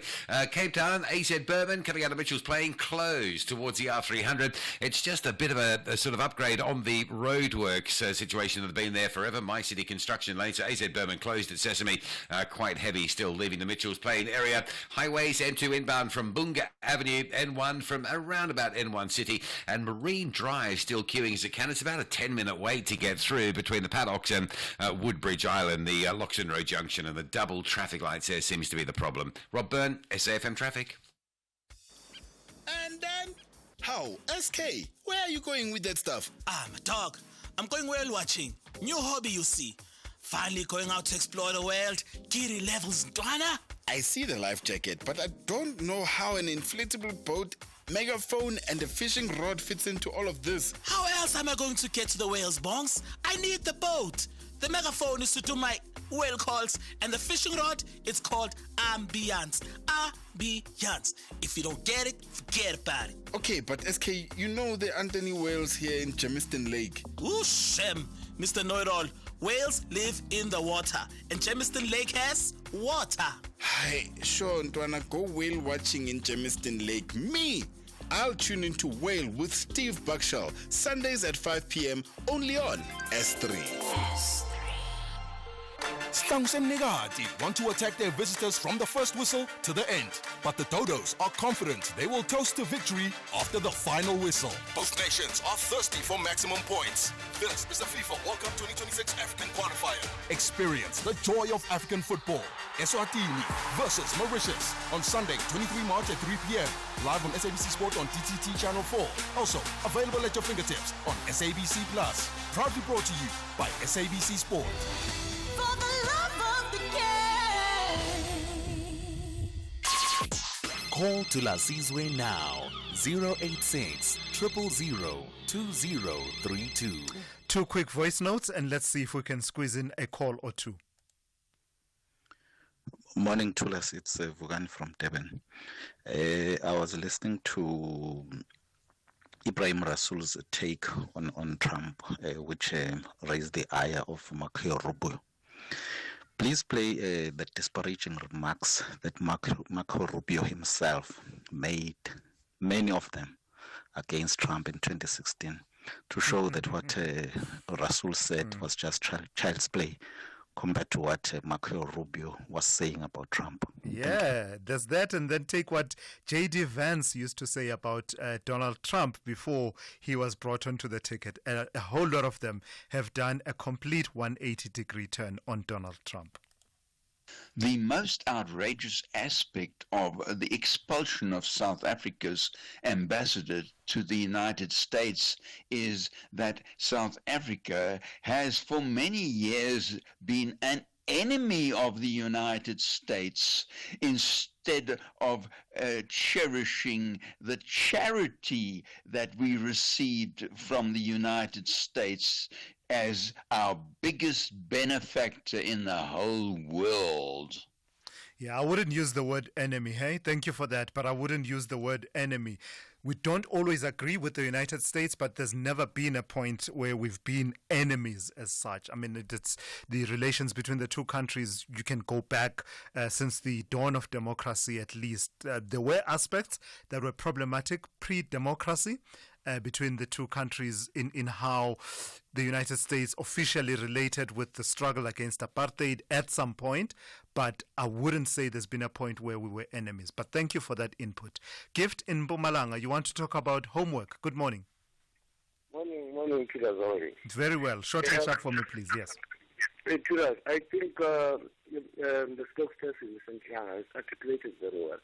You see, some of the researchers will tell you that 80% of education is actually informal, meaning takes place in our community space.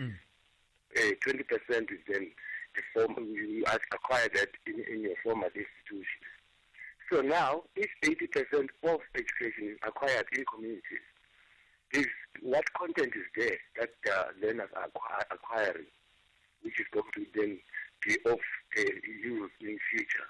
You see, now if homeworks are there, it means that the education taking place in communities actually is being guided by certain topics which are coming from the school or education department per se. So I think the issue of homework is relevant in communities. We understand that different pupils are facing different challenges in their hostel. But then that alone is to actually prepare you for future. If you have a challenge, if you don't have a parent who can actually assist you, you've got a friend, you've got a relative, you've got someone who then can assist you. Gotcha. So yes.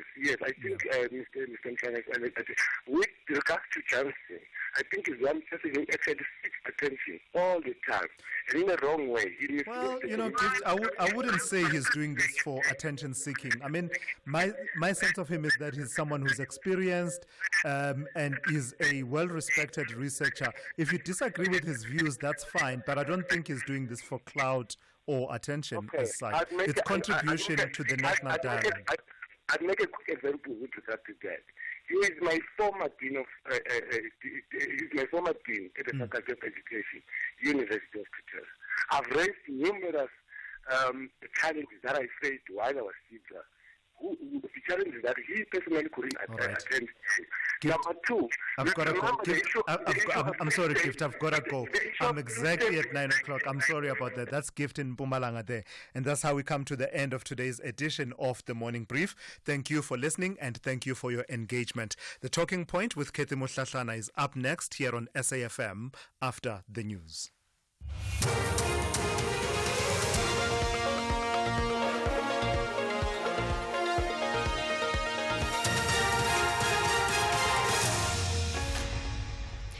In our top stories, NAPTOSA demands answers over non-payment of medical aid contributions, and ANC SACP to hold a bilateral meeting today.